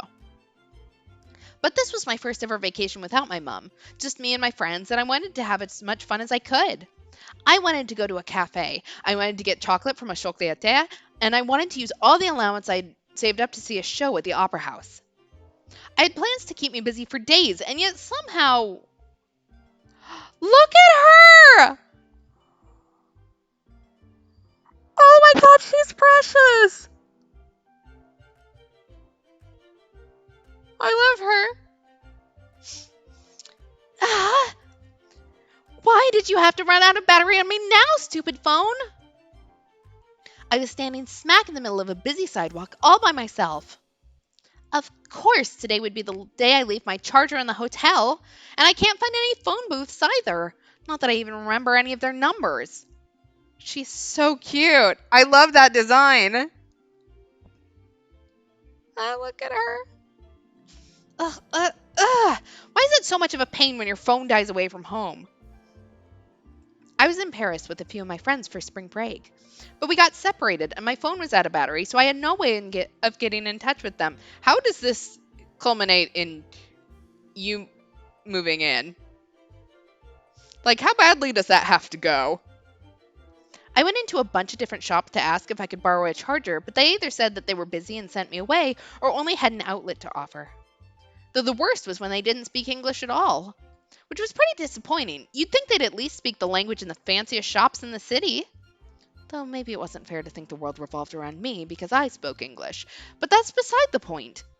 I was stranded in the middle of Paris and nothing changed that. What was I going to do? Just go back to the hotel maybe? If my stupid phone were working, we could have just met up somewhere and this would all be over. But no, it just had to die on me. How did people even survive without phones before? Way to ruin my trip, jeez. Hey there, is there anything I can help you with? A stranger's talking to me. They must think I'm the prettiest thing in the world and they're acting all friendly to try to trick me into their car and steal me away. I'm so glad that she's not changed a bit. Yeah. Sure is French here. Mom always told me to be wary of strange men trying to talk to you. You won't fool me that easy. Nope, not a problem in the world. I don't need anyone's help for anything, so go on your... Look at him! Oh my god. Okay, sorry to bother you. Have a nice... I need help. I need all the help in the world. I can't do anything without help. Are they not related this time so Nellie can have her actual prince? He's a very handsome boy. He's so cute. Huh? Wait, you do? Didn't you say that you didn't... I said no such thing. You must have misheard. Right, I would very much appreciate your help. Oh, okay. No way. He's the prince from the school next to mine. What gives? What's he doing here in Paris? What kind of crazy twist of fate is this? I love you, God. You made me think today was my unlucky day when it really was my super luckiest day. The second I saw him, I went stupid. He had the same soft flaxen-colored hair and gentle eyes as me. There was no way he wasn't my prince. Every day on my way home from school, I would try to find him. A glimpse from behind or the side was enough to make my day. Yeah, I mean, the fact that she's pointing out that they still look alike probably means that they're related somehow, but I had hope for you, Nellie. I'm so sorry. I first caught sight of him just after I started secondary school. There was an event going on at a nearby school, and I happened to see a bunch of guys leaving. There were so many of them, but my gaze still gravitated towards one in particular. Him. And from that moment, he was my prince. My friends made fun of me for having a prince at 14. We were practically adults by now. But I didn't care what anyone said. He was my prince. And now for some reason he was here in Paris and not at school in London. If this was a dream, I hoped I would never wake. Yeah, exactly. Nellie's doomed. All roads lead to incest. Sure, I'm happy to help. Anything you need, just ask. He truly is a prince. Huh? Did you say something? No, not a thing. Don't worry about it. So, I got separated from my friends, but my phone's battery died and I didn't bring my charger. That's rough. What kind of phone is it? I always carry a charger. I just need to know if it'll work with your phone. Can I see it? Yeah, sure, here. When I handed him my phone, our fingers brushed against one another for the briefest of moments. My face went red in an instant, and I could feel my heart pounding in the back of my throat. Every day I'd wished I had the courage to talk to him after school, but I'd never managed to gather up enough to actually do it. You've just been stalking this man for years. Never in 1,000 years had I expected my dream to come true on this trip, and for it to be him who talked to me first. They make Hallmark movies for less. The longer I gazed at him, the more handsome he seemed, and he was super kind to boot. The very image of a prince. Oh, good. My charger should work with this. We should hopefully be able to turn it back on once it's been charging for a few minutes. Um, can I have a little space? Oh no, I'm so sorry. Earth to Nelly, get your head out of the clouds. Yeah. That's right. Plug your charger deep into my phone outlet. It's so hard. What? So you're Nelly then. That's a cute name. Cute? He just called me cute. I mean, yeah, I was cute, obviously, but hearing it from him was another thing completely. Uh, are you alright? Your face is all red and you're trembling like crazy. Are you unwell? No. I've never felt better. I'm just a little surprised, you know? I've had my eyes on you for so long, walking home from school every day. Huh? Yeah, Nellie, that's not something you tell people. That makes it sound like I've been stalking you. No, I just mean I've seen you sometimes on the way home. Oh, I see. Well, imagine that. I spotted you a few times myself. Something about you just caught my eye. What? Is he saying he fell in love with me at first sight? My love isn't unrequited? Just how long is this lucky streak going to last? I don't mean that in a creepy way, I promise. It's just we have the same color hair, and I always get this strange feeling like we'd met somewhere before. I wish you did mean it in a creepy way. I guess my love's back to being unrequited. I guess I shouldn't have expected everything to go like a fairy tale. But he did know who I was. That alone pretty much makes it fate. I can use this chance to get closer to him and then make my dream into reality. So, are you okay? You've been silently staring at me for a few minutes now. I, uh, I, I'm great. If you say so. Like, I'm trying to think of reasons why they wouldn't know that they were related. Like, is this a parent trap situation? Because that's about the only reason that I can think of. Oh, it turned on. You can call your friends now. Yeah, thanks. I'm going to go call them. You wait here. Huh? Yeah, sure. Is there any reason she can't do it here? Hey, hiya. Yeah, my phone's battery died. I'm on the Champs-Élysées, not too far from the Arc de Triomphe. But can we meet back up later?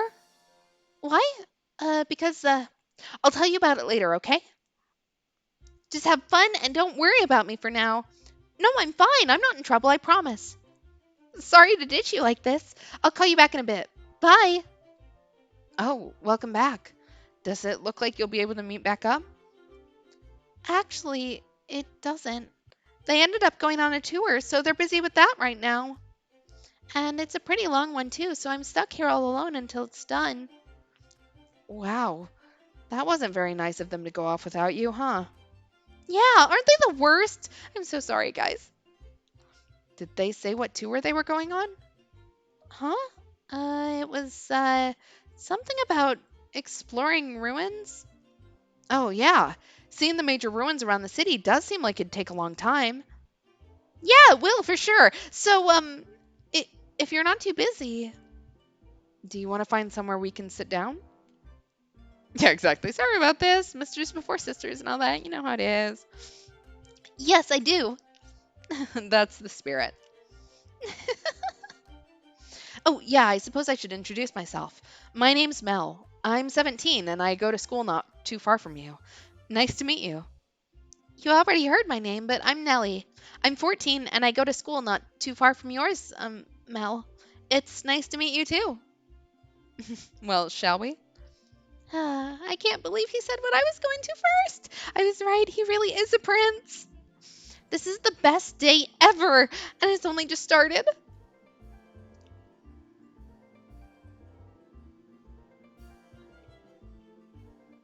Sorry to drag you so far out of the way. Everything's just so busy at this time of day. And anywhere that isn't packed isn't likely to let a couple of kids our age in. Oh, no, not at all. I'm fine with anywhere. You don't have to go out of your way to look for somewhere nice. That makes things a lot easier, honestly. The girls in my class are always saying how you're only supposed to bring a girl to a nice, fancy place when you take her out. And as much as I'd love to do that, it's a bit much to ask from a student, you know? Oh, sorry, didn't mean to start complaining at you. I know this is all going to come crashing down very quickly, and we just had the sweet, cute thing with Michael. I'm gonna guess this is not going to actually happen for the couple of teenagers. Um, Don't be. I agree with you entirely. I'm not going to make you pay for me or anything either. I've got plenty of allowance saved up. We can go half and half. are you sure about that? The girls in my class would have a coronary if they heard that. I'm not one of those old fashioned girls who thinks it's a guy's responsibility to do everything.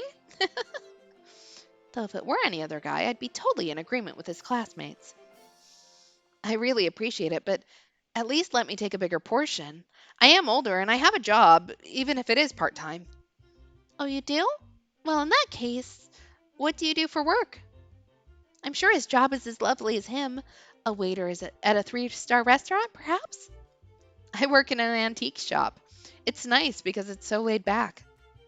Well, that's not what I expected, but it's certainly unique, which is good, yeah. Thanks. Oh, hey, I think I see a cafe down there in the alley. That sign there looks the part. You see it? Oh, yeah, I do. It does look like one. I wonder if they get much traffic that far out of the way. Who knows? It could turn out to be a buried treasure. Let's check it out.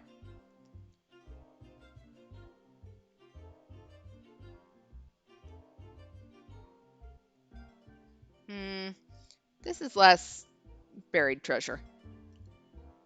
And more just plain buried. The sign says open, but it looks dead. We stood before a lonely, weathered cafe. It was so sad I wasn't sure if it could even be called a cafe anymore. It seemed like someone kept it clean at least, but it still looked like it could fall down any second. Even the windows had turned cloudy. I hesitantly peeked through and inside I saw a young waitress gazing off into space. Alarm bells were going off in my head, and under any other circumstances, I would have turned back and gone somewhere else right then and there. But it did have one thing going for it. There were no customers at all.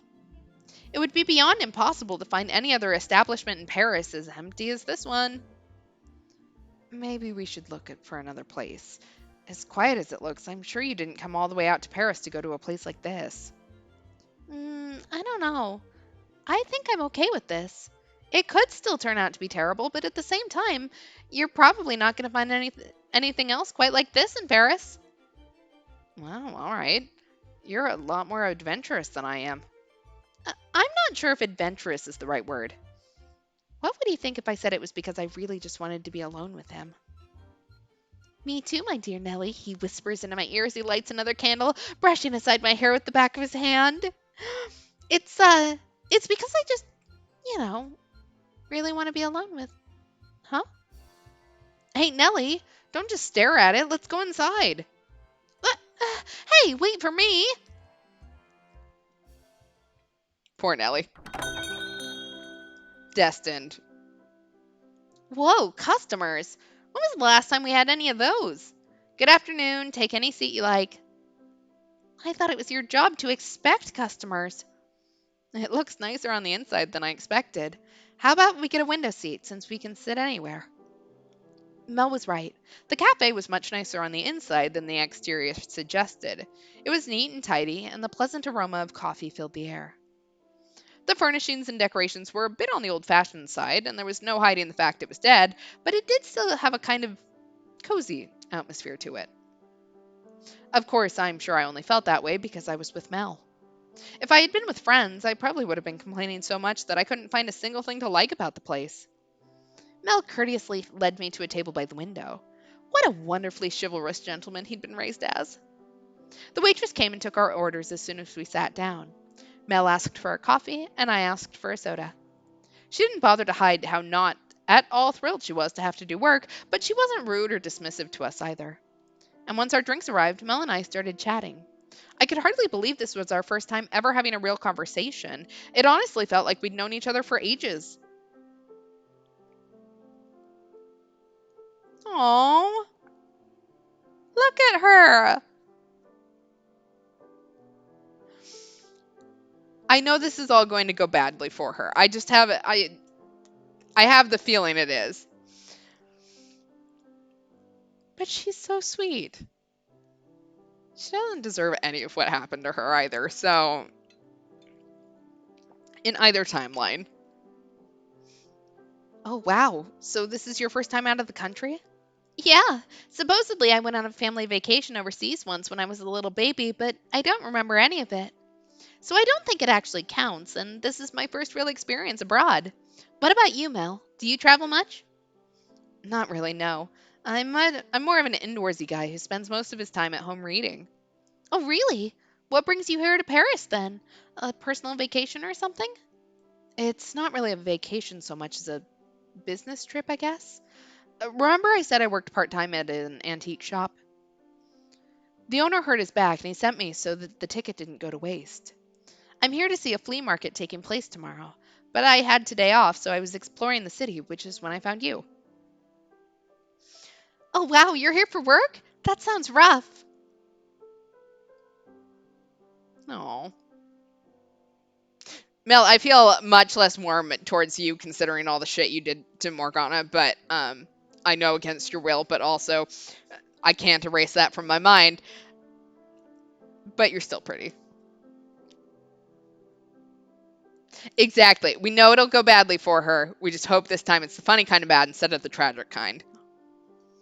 I I don't want her all of her hopes and dreams to be shattered. Girl's 14 in modern day and still believes in her prince. And you know what? We need more of that. So, well, I mean, it barely even counts as work, really. I still can't tell junk from anything with actual value, so I'm really just shopping blind.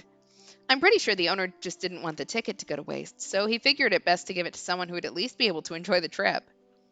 He's a bit of an eccentric old man, but he means well and has a big heart, so I decided I'd take him up on his offer. It's not every day that a free trip to Paris literally falls into your lap like that, you know? Yeah, that's really something. Hey, do you think I could come with you to the flea market tomorrow? It sounds like a lot of fun. Normally I wouldn't mind, but you're here with friends. It wouldn't be nice to blow them off like that. But I can go on another trip with them whenever I want. You don't know that for sure. I had a friend in primary school I thought I'd be with forever, but life pulled us apart when we started secondary. So I believe you should make the most of the time you have with them right now. Besides, I'm sure they came on this trip with you because they wanted to spend this time with you. Well, I mean, sure, I guess. I do kind of feel bad about ditching them to hang out with Mel.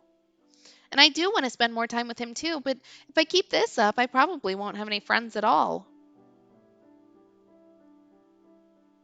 Uh, but I want to make the most of meeting you too, Mel.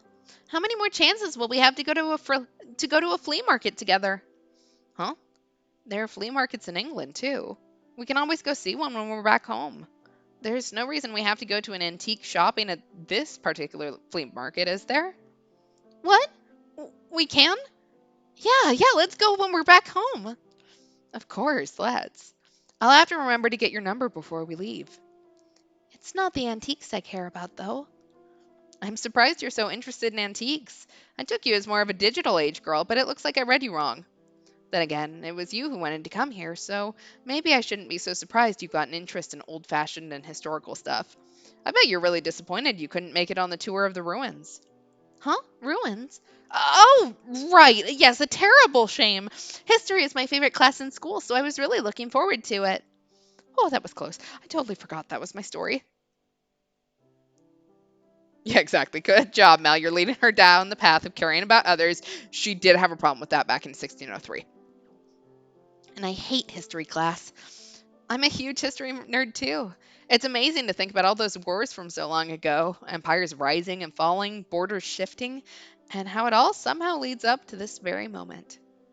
It's sort of, I don't know, humbling, I guess. Like it's our foundation and we're a part of it. So, what's your favorite era from history? Oh no. What? What era? I think. Oh well, if I had to choose one, it would have to be Marie Antoinette's era. Ah, the French Revolution. It was a very turbulent time and the basis for a lot of books and movies, so I can understand why so many people gravitate towards it. Yeah, it's great. Really very, big and Big. Have you been to the Place de Corcon yet? huh? The Condor Palace? Yeah, of course. I went straight there. It was lovely. Imagine that. A whole monument dedicated to Marie Antoinette's love of condors. Did I get something wrong? Did Marie not like condors? It all came out of nowhere and I have no idea what he's even talking about. Um, my pronunciation must have been off. It's called the Place de la Concorde. It's where King Louis the XVI was executed by guillotine. King Louis XVI was executed by guillotine? What? Spoiler alert! Are you really a history fan? But enough about that. I'd rather talk about TV if you're interested. Sure, I don't mind. Oh, crisis averted. If I let that go on much longer, he would definitely think I'm an idiot. I'm not stupid, I just don't care about history. My marks in music are great, but what he was talking about is supposed to be common knowledge? Maybe I should try a little harder in history. What kind of TV are you into, Mel? Mm, to tell you the truth, I don't watch much TV. Oh, but there is one cartoon I'm a big fan of, at the risk of sounding kiddie. It's called Caterwallop, and it's about this cat that solves every problem by punching it. It's really rather amusing. Mel, what the fuck? I love that for you, but that sounds wild. How you doing? Anyone want a refill? Oh yes, another coffee, please. What about you, Nellie? More of the same? Oh, I think I'd like to try something new while we're here. Do you have any recommendations, ma'am? Sorry to disappoint, but we really don't have anything worth mentioning here. The menu's just your run-of-the-mill cafe lineup, and the coffee beans are just stuff we bought from a shop down the street. Wow, fascinating. How on earth hasn't this place gone under yet? Well, spoiler alert, it's like about to the next day. Um, Though if I had to pick something, maybe the cafe au lait, but only because I can make a killer cup. I'll have that then. coming right up. But man, we really do like never get tourists in here. Where are you two from? England. I attend school in London. Oh, nice. Big city kids, huh? Aren't there plenty of cool things to do back home, though? Not much point in coming out all this way, is there? Oh, no, I wouldn't say that. Going someplace new is always eye-opening and exciting. Have you ever been to England? Just once, forever ago. I used to go backpacking all over the place, spent a little time there. Everything's expensive as hell and the food tastes like boiled ass, so I bailed pretty quickly. Oh crap, sorry, didn't mean to dunk on your home. Pretend I never said any of that. Don't worry about it, we hear that all the time. There is plenty of good food too, you know. A fresh scone with a dollop of whipped cream and a cup of hot tea is absolutely divine. Yeah, you can tell this was not written by a British person. Yeah, exactly. I'll have the breast milk. I'm sorry, breast milk. I'm sorry. I just I'm trying to imagine going into a cafe where the waitress is wearing a crop top. Like I'm not opposed to it, but it would just be such a jarring experience. Afternoon tea, was it? Yeah, I never did get to try that one. Maybe the next time I'm in the area. If you'd like, give me a call when you're in the country. I'll show you all my favorite restaurants. I know, you should come with us, Mel. I'm sure it would be lovely if just the three of us had tea together. Yeah, that sounds great. The more the merrier, I say. You're not just saying that to be polite, are ya? 'Cause yeah, I'd totally be down. I'll give you my number later. All right, well, I'll be back. I've got some beans to brew.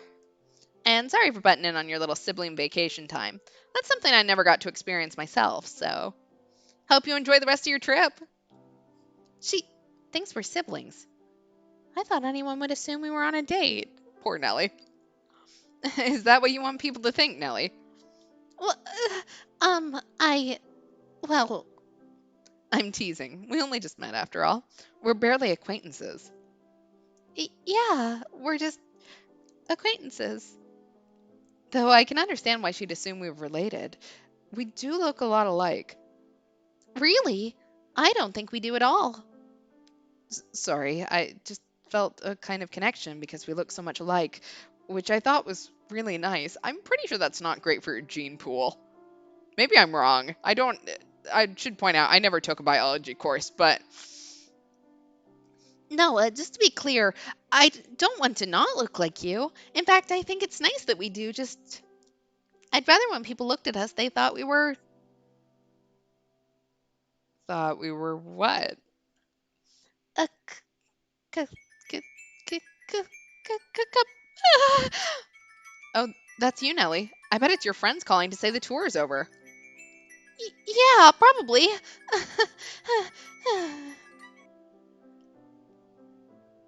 It really was my friends calling, and since I had answered with Mel sitting across from me, I couldn't lie to them anymore. Which meant I had to meet it back up with them, and the end of my time with Mel.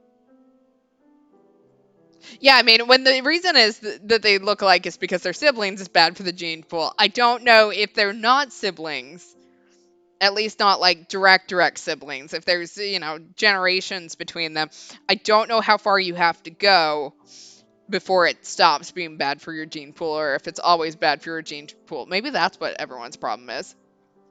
We're just all a little fucked up because of that. I wish I could stay longer, but sadly that was life. We exchanged phone numbers before leaving though, so it wasn't like that was my last chance to ever see him.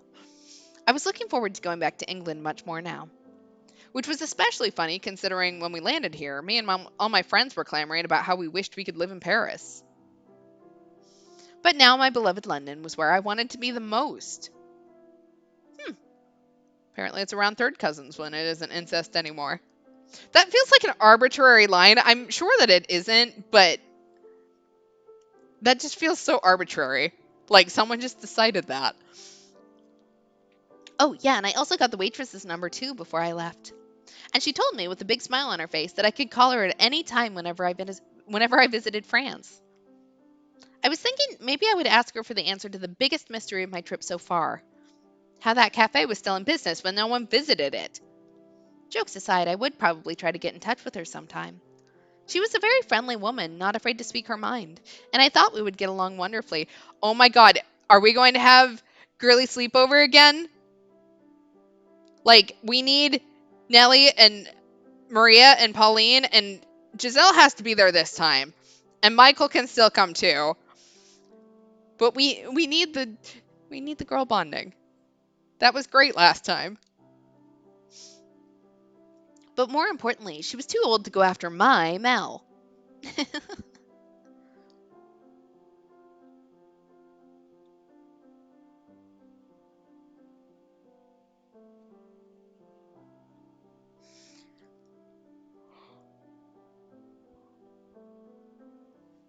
Well, I guess this is farewell for now, Nellie. I'm glad I ran into you, and I hope you enjoy the rest of your trip. Me too, Mel. I'll text you whenever I've got time, okay? And I hope you find what you're looking for at the flea market. Thanks. I'll try not to let anyone trick me into buying any rubbish. See you again back in England. Yeah. See you soon.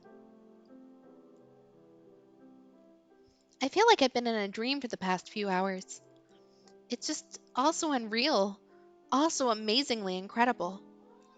That I wasn't just gazing at my prince from afar, but he was looking back. And that I somehow ran into him on vacation in Paris and we got to spend so much time talking together. I hope this wonderful feeling never ends.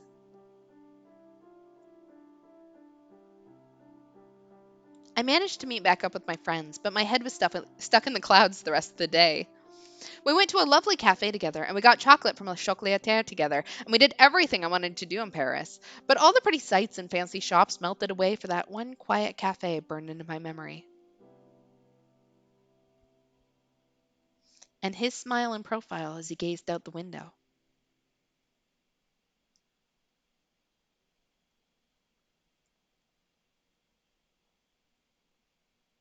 Spring vacation was over in the blink of an eye, and before I knew it, I was back to my hectic school life. I had a club to participate in, private lessons to attend, and so much other work it was enough to make my head spin. Grown ups, or well, at least Mum, always talked about how students had it easy compared to them, but being a student sure didn't seem easy to me. Dealing with people was especially a pain, and I wished she would stop acting like being in school was all fun and games. That said, things had been going amazingly well for me recently, so I couldn't really blame her for thinking that. The biggest, most important thing was obviously being able to talk with Mel. I also probably paid attention to history class. Whenever I sent him a text, he always made the time to send a reply, and whenever I sent him a cute sticker, he always sent one in return. And every time, it put a stupid grin on my face. I even got my phone confiscated once for messing with it in class.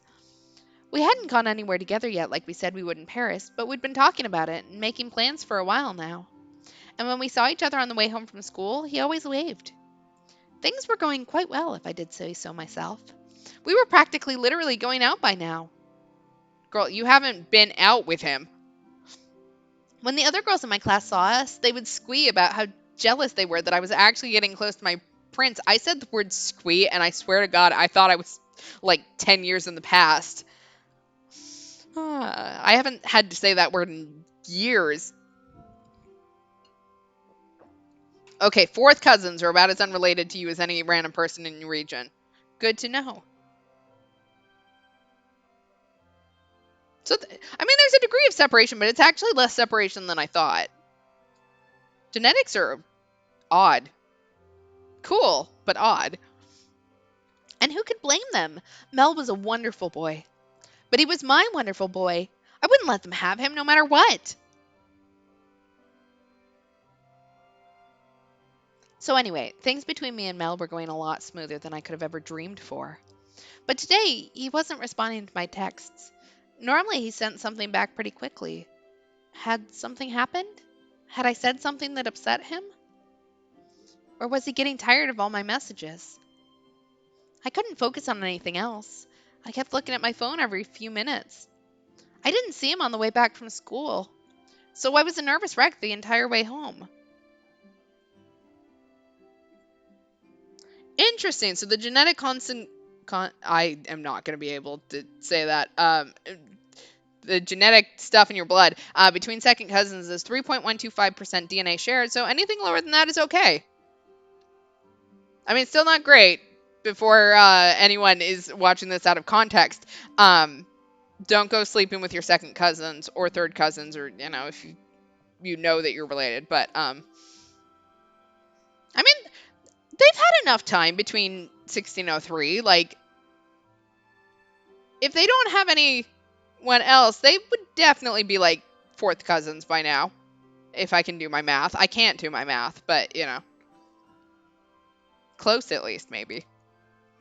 I'm back. What's this? 2 pairs of men's shoes. Do we have company? I wonder whose they could be. Mom, are you there? Is someone visiting? Oh, Nellie, perfect timing. I was just about to phone you. I walked into the living room, and Mom was standing there waiting with a big smile on her face. It had been a while since I'd seen her in such high spirits. Behind her, I could see 2 figures. One was a man I didn't recognize, and the other, what? Was the prince I hadn't heard from all day. Nellie? What are you doing here? Th- that's my question. What are you doing in my house, Mel? What's going on here? Oh my, you two already know each other. That will make this go so much smoother then. So much quicker then. Yeah, oh no. Your mummy's getting remarried. No!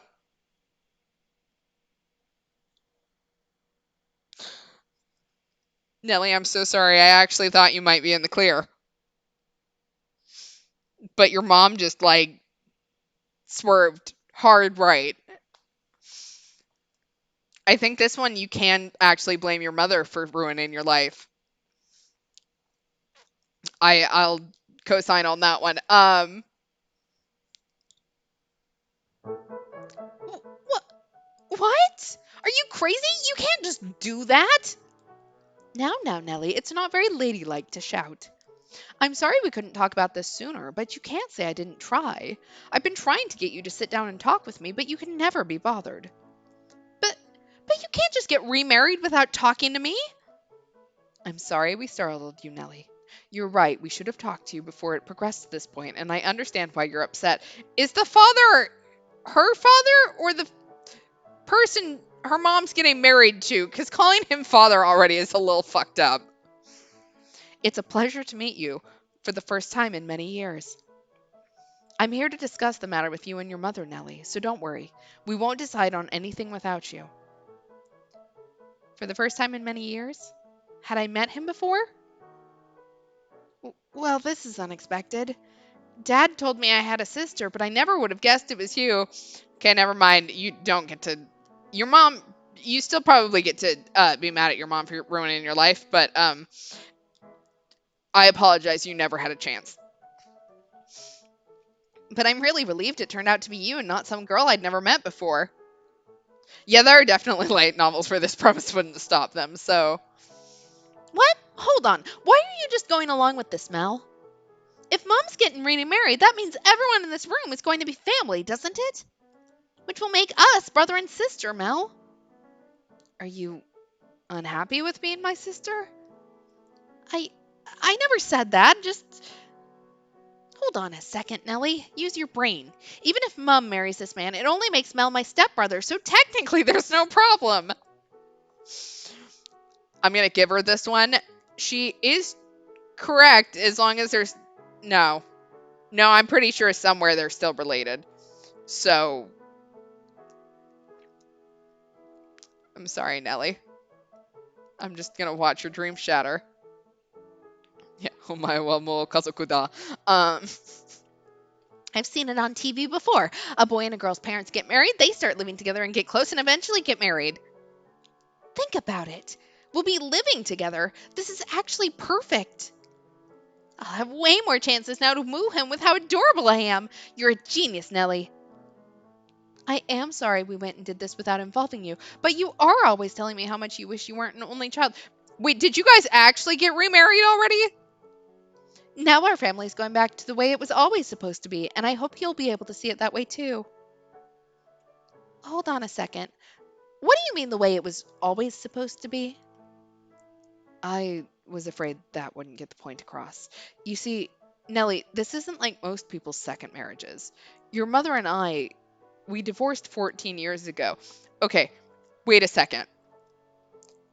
Your wife had a baby and you immediately divorced her? How much of a piece of shit are you? Huh? What I'm trying to say is, we were all one big family once, and I'm so glad to be able to see my daughter again after so many years. Excuse me? We were divorced 14 years ago? We were all one big family once? I'm so glad to be able to see my daughter again? What on earth was this man on about? It all sounded like a bunch of nonsense to me. Yeah, we don't know the circumstances. It just sounds very bad. It's no wonder this all comes out such a big surprise. We divorced not long after you were born, Nellie. Huh? Huh? Huh? Slow down. What is this some kind of joke? Are you saying Mel isn't just going to be my stepbrother, but that we've always been blood related? Yes, that's right. Mel is your one and only brother. So I hope you two get along. Well, at least the way she said that, she's not pregnant with a son. So far, he's the one and only brother. Everything they were saying was gibberish to me. Why couldn't they just say it was a joke so we could be done with this? Exactly. Please tell me you got divorced because I'm the bastard child of an affair mom had with a white-haired painter. It felt like the floor was sinking away from under me. And if it couldn't be a joke, how about a bad dream? I came home from school to find out I suddenly had a brother, and of everyone in the world, it just happened to be my prince. As I stood there in silence, the blood draining from my face, my mom and this man who was supposedly my dad kept on talking and talking and talking about how when they first split up, they were on such bad terms they were certain they would never speak again. About how my mom tried to get custody of both of us, but it was decided she was too sickly to raise two children on her own. Why did you get divorced?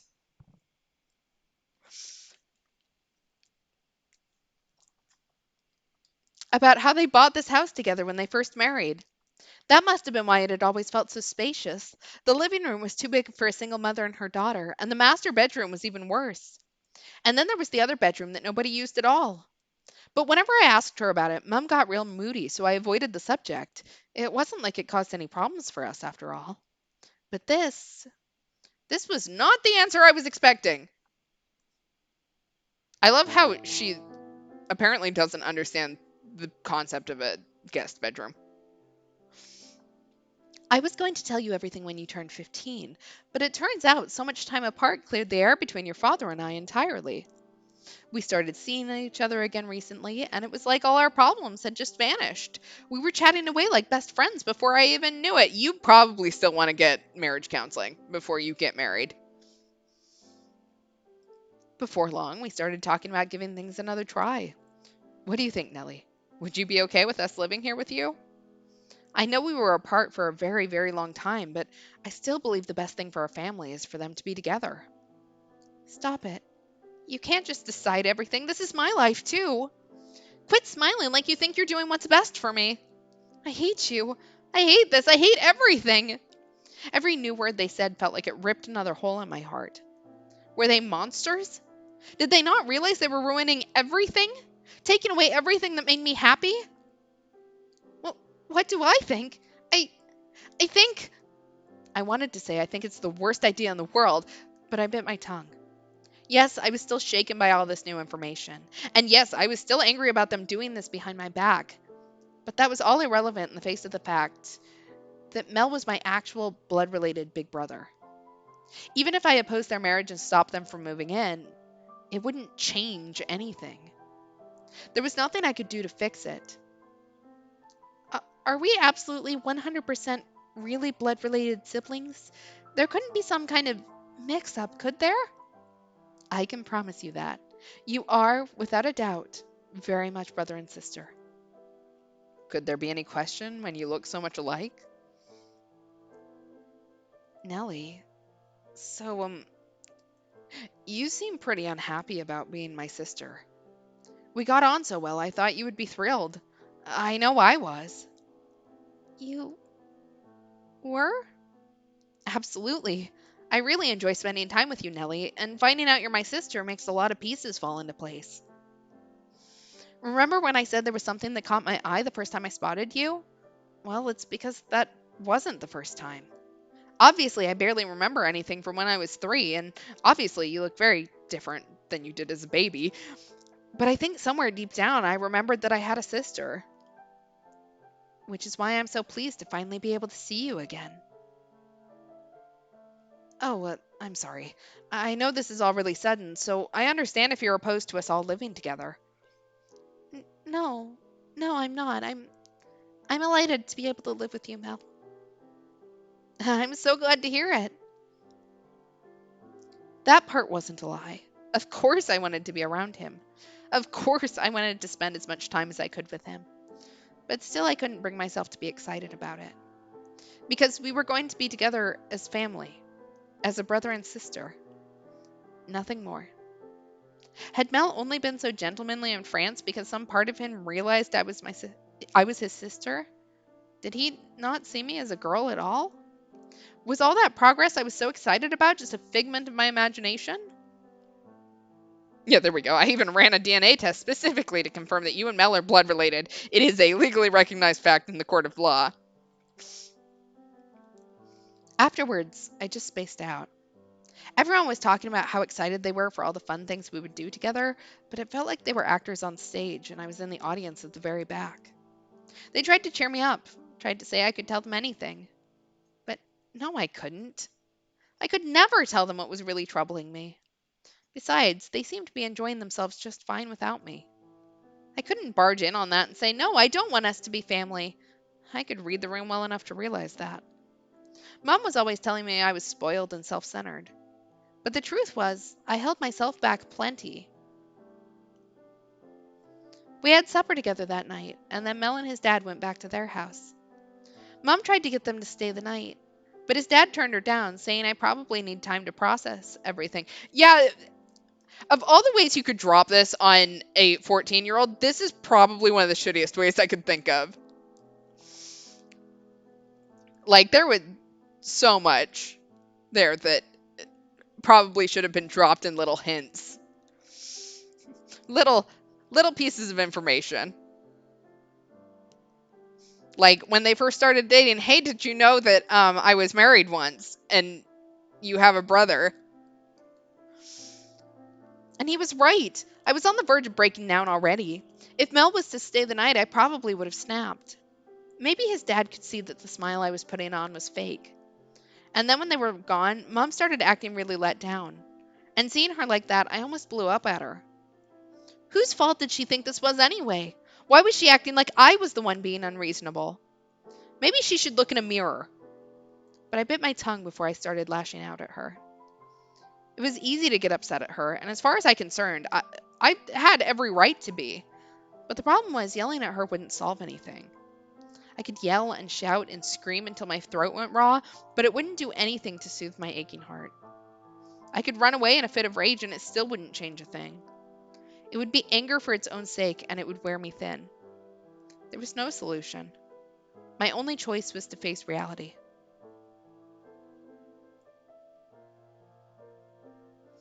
But I couldn't just snap my fingers and tell myself to move on. It wasn't that easy. Not even close. I spent the whole night letting off steam, screaming on the inside about everyone and everything, hurling my favorite stuffed animals around my room,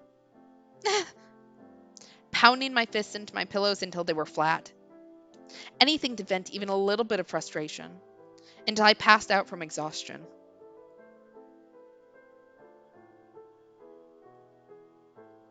When I woke up the next morning, my face was covered in dried streaks of tears. I couldn't go to school looking like this, so I told my mom I was feeling ill and stayed holed up at home all day. But no matter how frustrating or infuriating life gets, time only ever moves forward. It doesn't stop to let you collect yourself, and it especially doesn't go backwards. So things kept progressing around me, not giving me a chance to come to terms with any of it. And then before I knew it, a full week had passed.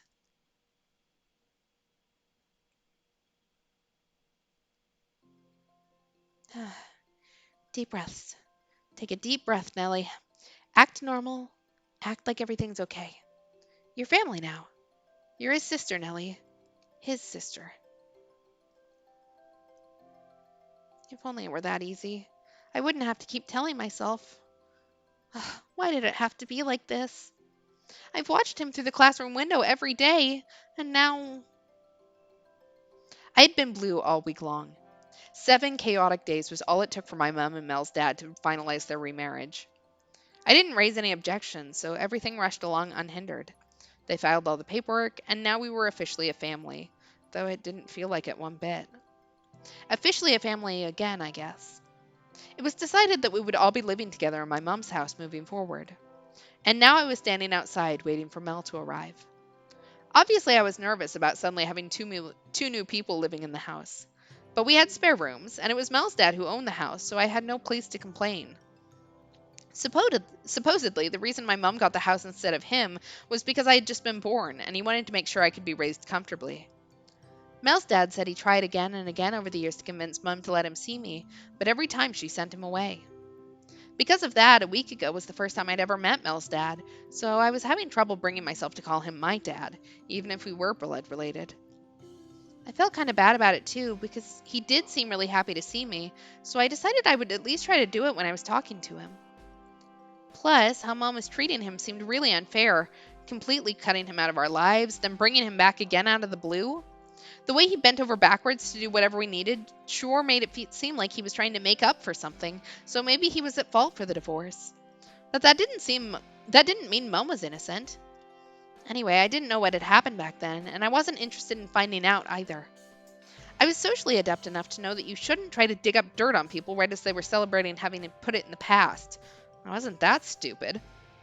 Though for the most part, I was just indifferent to it all. I loved relationship drama, but only between kids my age or celebrities. That was fun to talk about, but how was I supposed to react to my parents' relationship drama? And not just everyday drama. All the nasty stuff that had led to them getting divorced. I couldn't think of anything worse. Anyway, getting off track. So Mom and Mel's dad suggested we go on a family vacation to celebrate us all getting back together. And that I was absolutely 100% against, so... Oh, I wonder if that's his car. Well, you can't wallow in your sorrows forever, Nellie. Mel's going to be here any minute, and you need to greet him with a smile. It's going to take time to get over him being my brother. But still, being able to live with Mel is like a dream come true. Which is both amazing and super depressing at the same time. But for now, I just need to make myself look on the bright side. As the car got closer, I could see it was a moving company's van.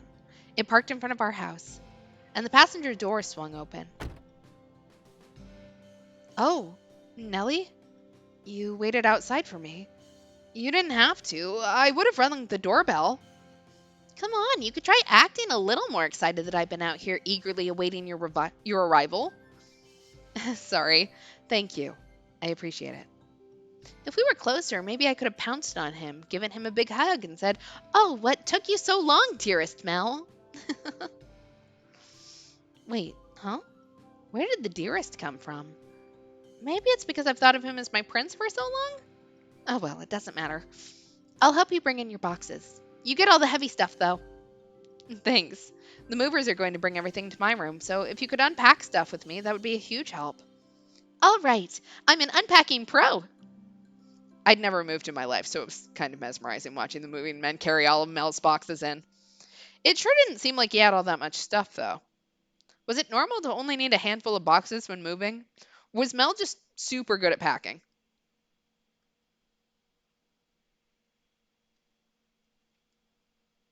Dude, you just moved in. How is your bed already not made?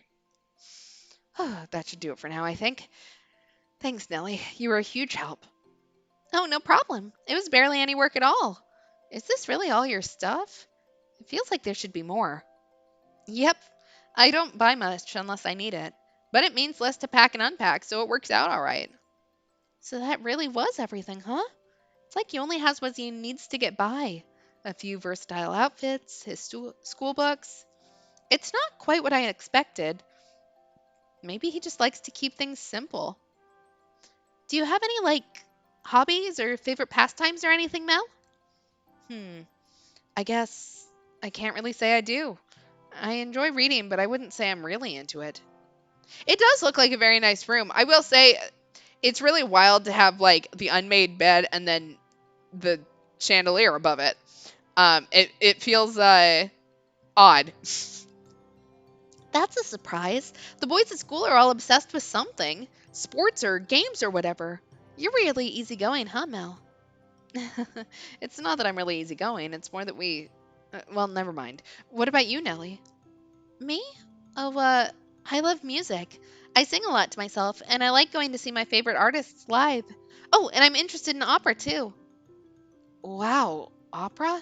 That's rather sophisticated for 14. My mom's a big fan, and she took me a bunch when I was little. And recently I've come to appreciate it more, I suppose.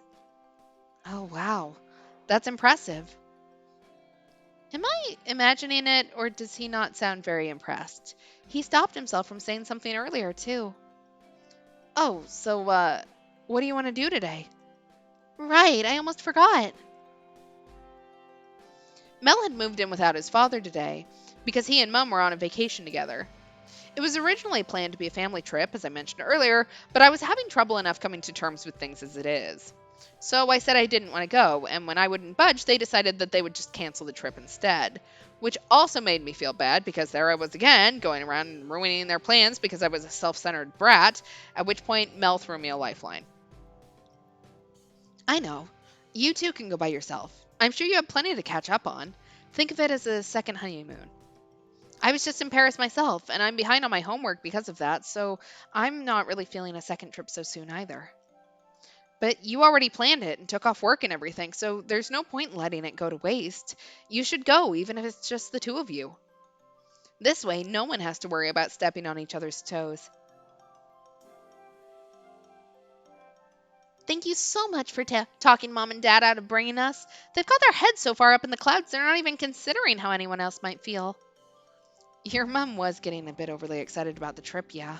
The secondhand embarrassment when she started jumping around like a little girl was pretty painful. Actually, I guess she's my mom now too, huh? It's gonna take a while to get used to that. Oh, that's a relief. Mel's having trouble adjusting too. I was afraid it was just me dragging my feet behind everyone else. Either way, I didn't just do it for you. I didn't want to be stuck between those two lovebirds either. I would much rather relax here at home. Exactly. No one wants to deal with that. So, I know it's a little early, but what do you say we do lunch? All that unpacking has worked me up an appetite. Huh, yeah, sounds great. What kind of lunch are you thinking? Are you planning to make. I'm gonna order pizza, duh. Every time I ask, Mom's like, I am not letting you eat that filth. Absolutely not. But it's not like all the fried food she makes is any better. In fact, pizza is healthy compared to that. I feel like an idiot for getting my hopes up for a home cooked meal from a younger girl. Out of curiosity, can you cook, Nellie? Never even tried. Not even in home ec? That doesn't count. I burned everything I touched anyway. That's impressive in its own way. Oh, but I do bake sometimes. I know, I'll make you a bunch of treats. Tomorrow I'll make cookies, the next day chocolate cake, and custard the next. I could eat sweets all day long. That's definitely not good for you, Nellie. Looks like I'm handling all the cooking.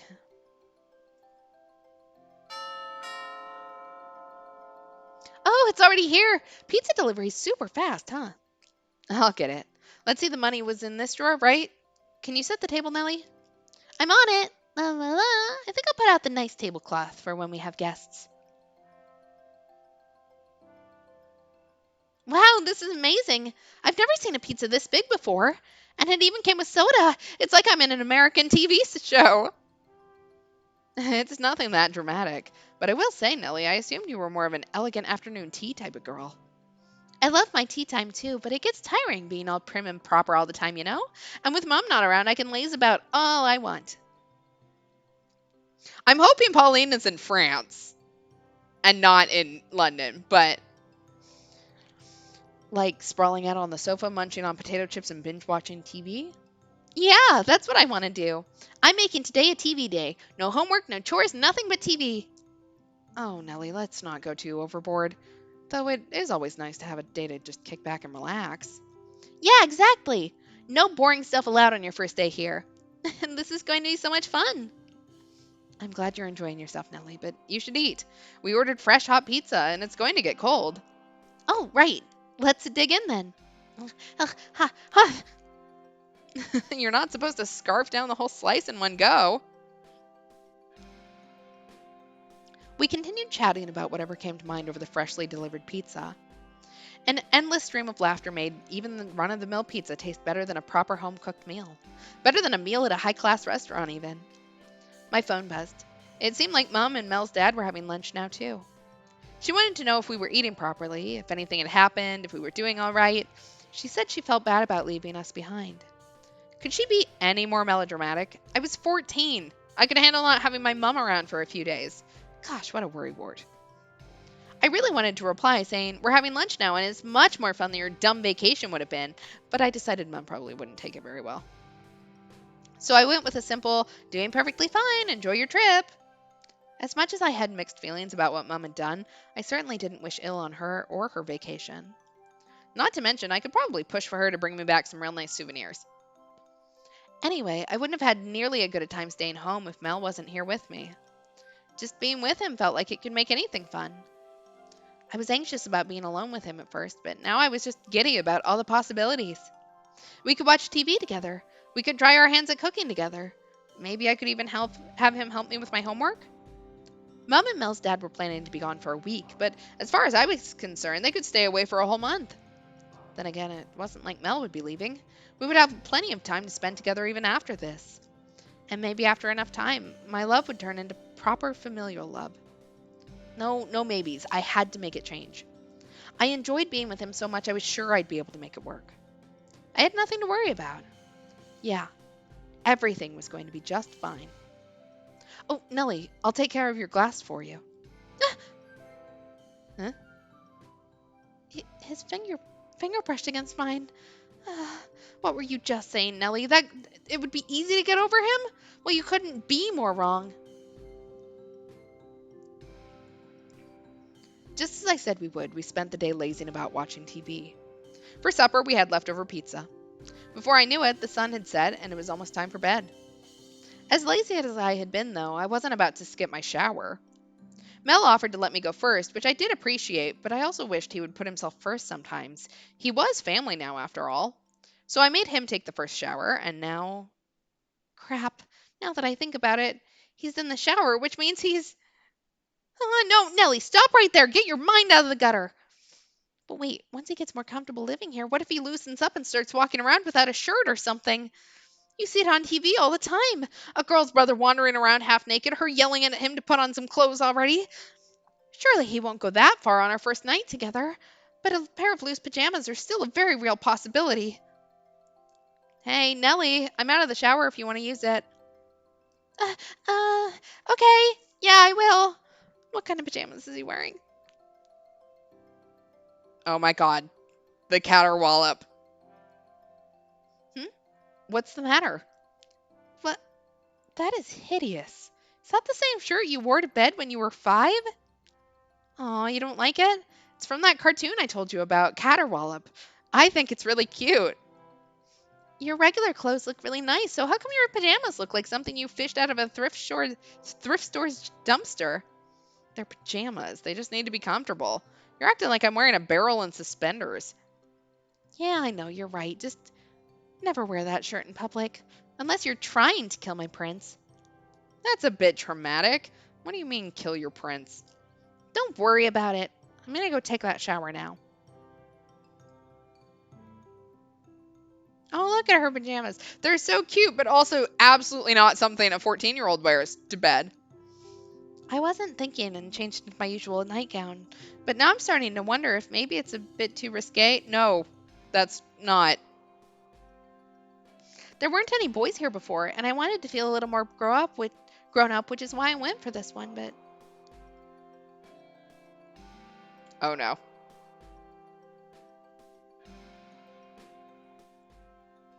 blood related or not, I think this crosses the line. He is still a guy, and we were separated at birth after all. But girls on American TVs wear things even bolder than this, so maybe it's. Oh, you're already done, Nellie? That's a surprise. I thought girls all took really long showers. You were apparently on the same wavelength. Uh, Mel! Sorry, I didn't mean to startle you. I was just going to get some water before bed and saw you there. Oh, were you? So, Well, it's getting late, so I'm heading to bed. We'll have to get back to that show some other time. Good night, Nellie. right. Night. Not a word about the nightgown. Hold on. Before you go, what do you think about my gown? Huh? It's a very pretty dress. Are you sure you're not cold, though? Anyway, good night. Uh, it's not a dress, it's a nightgown. He's acting like he doesn't even realize there's a girl sleeping under the same roof as him. I guess maybe I am nothing more than a sister to him. And that's how it should be, Nellie. The only thing the other option leads to is misery for everyone.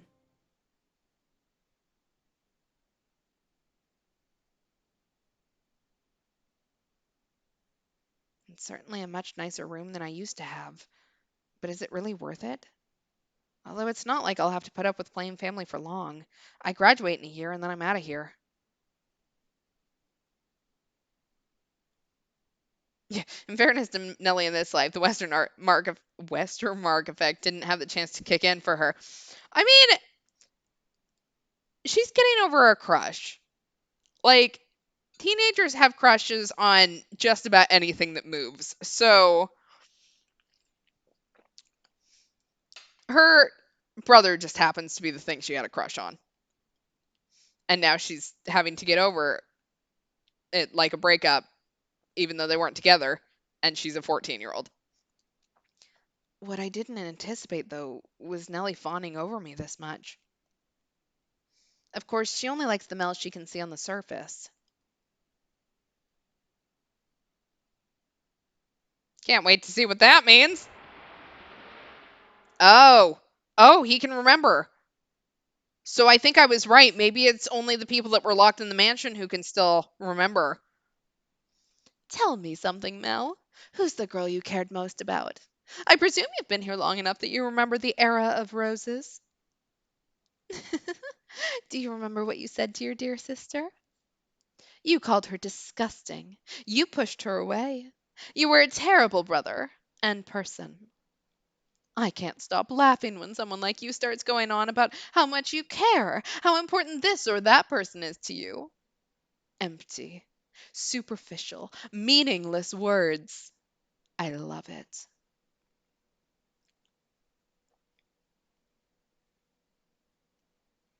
Dearest Mel, I always knew how I would react if you fell in love. I would cry my eyes out. I would envy her to death. I would get angry as a bull. But eventually I would have given up. I knew I could have never had it my way after all, that my feelings would never bear fruit. So why? Why did she have to be your sister?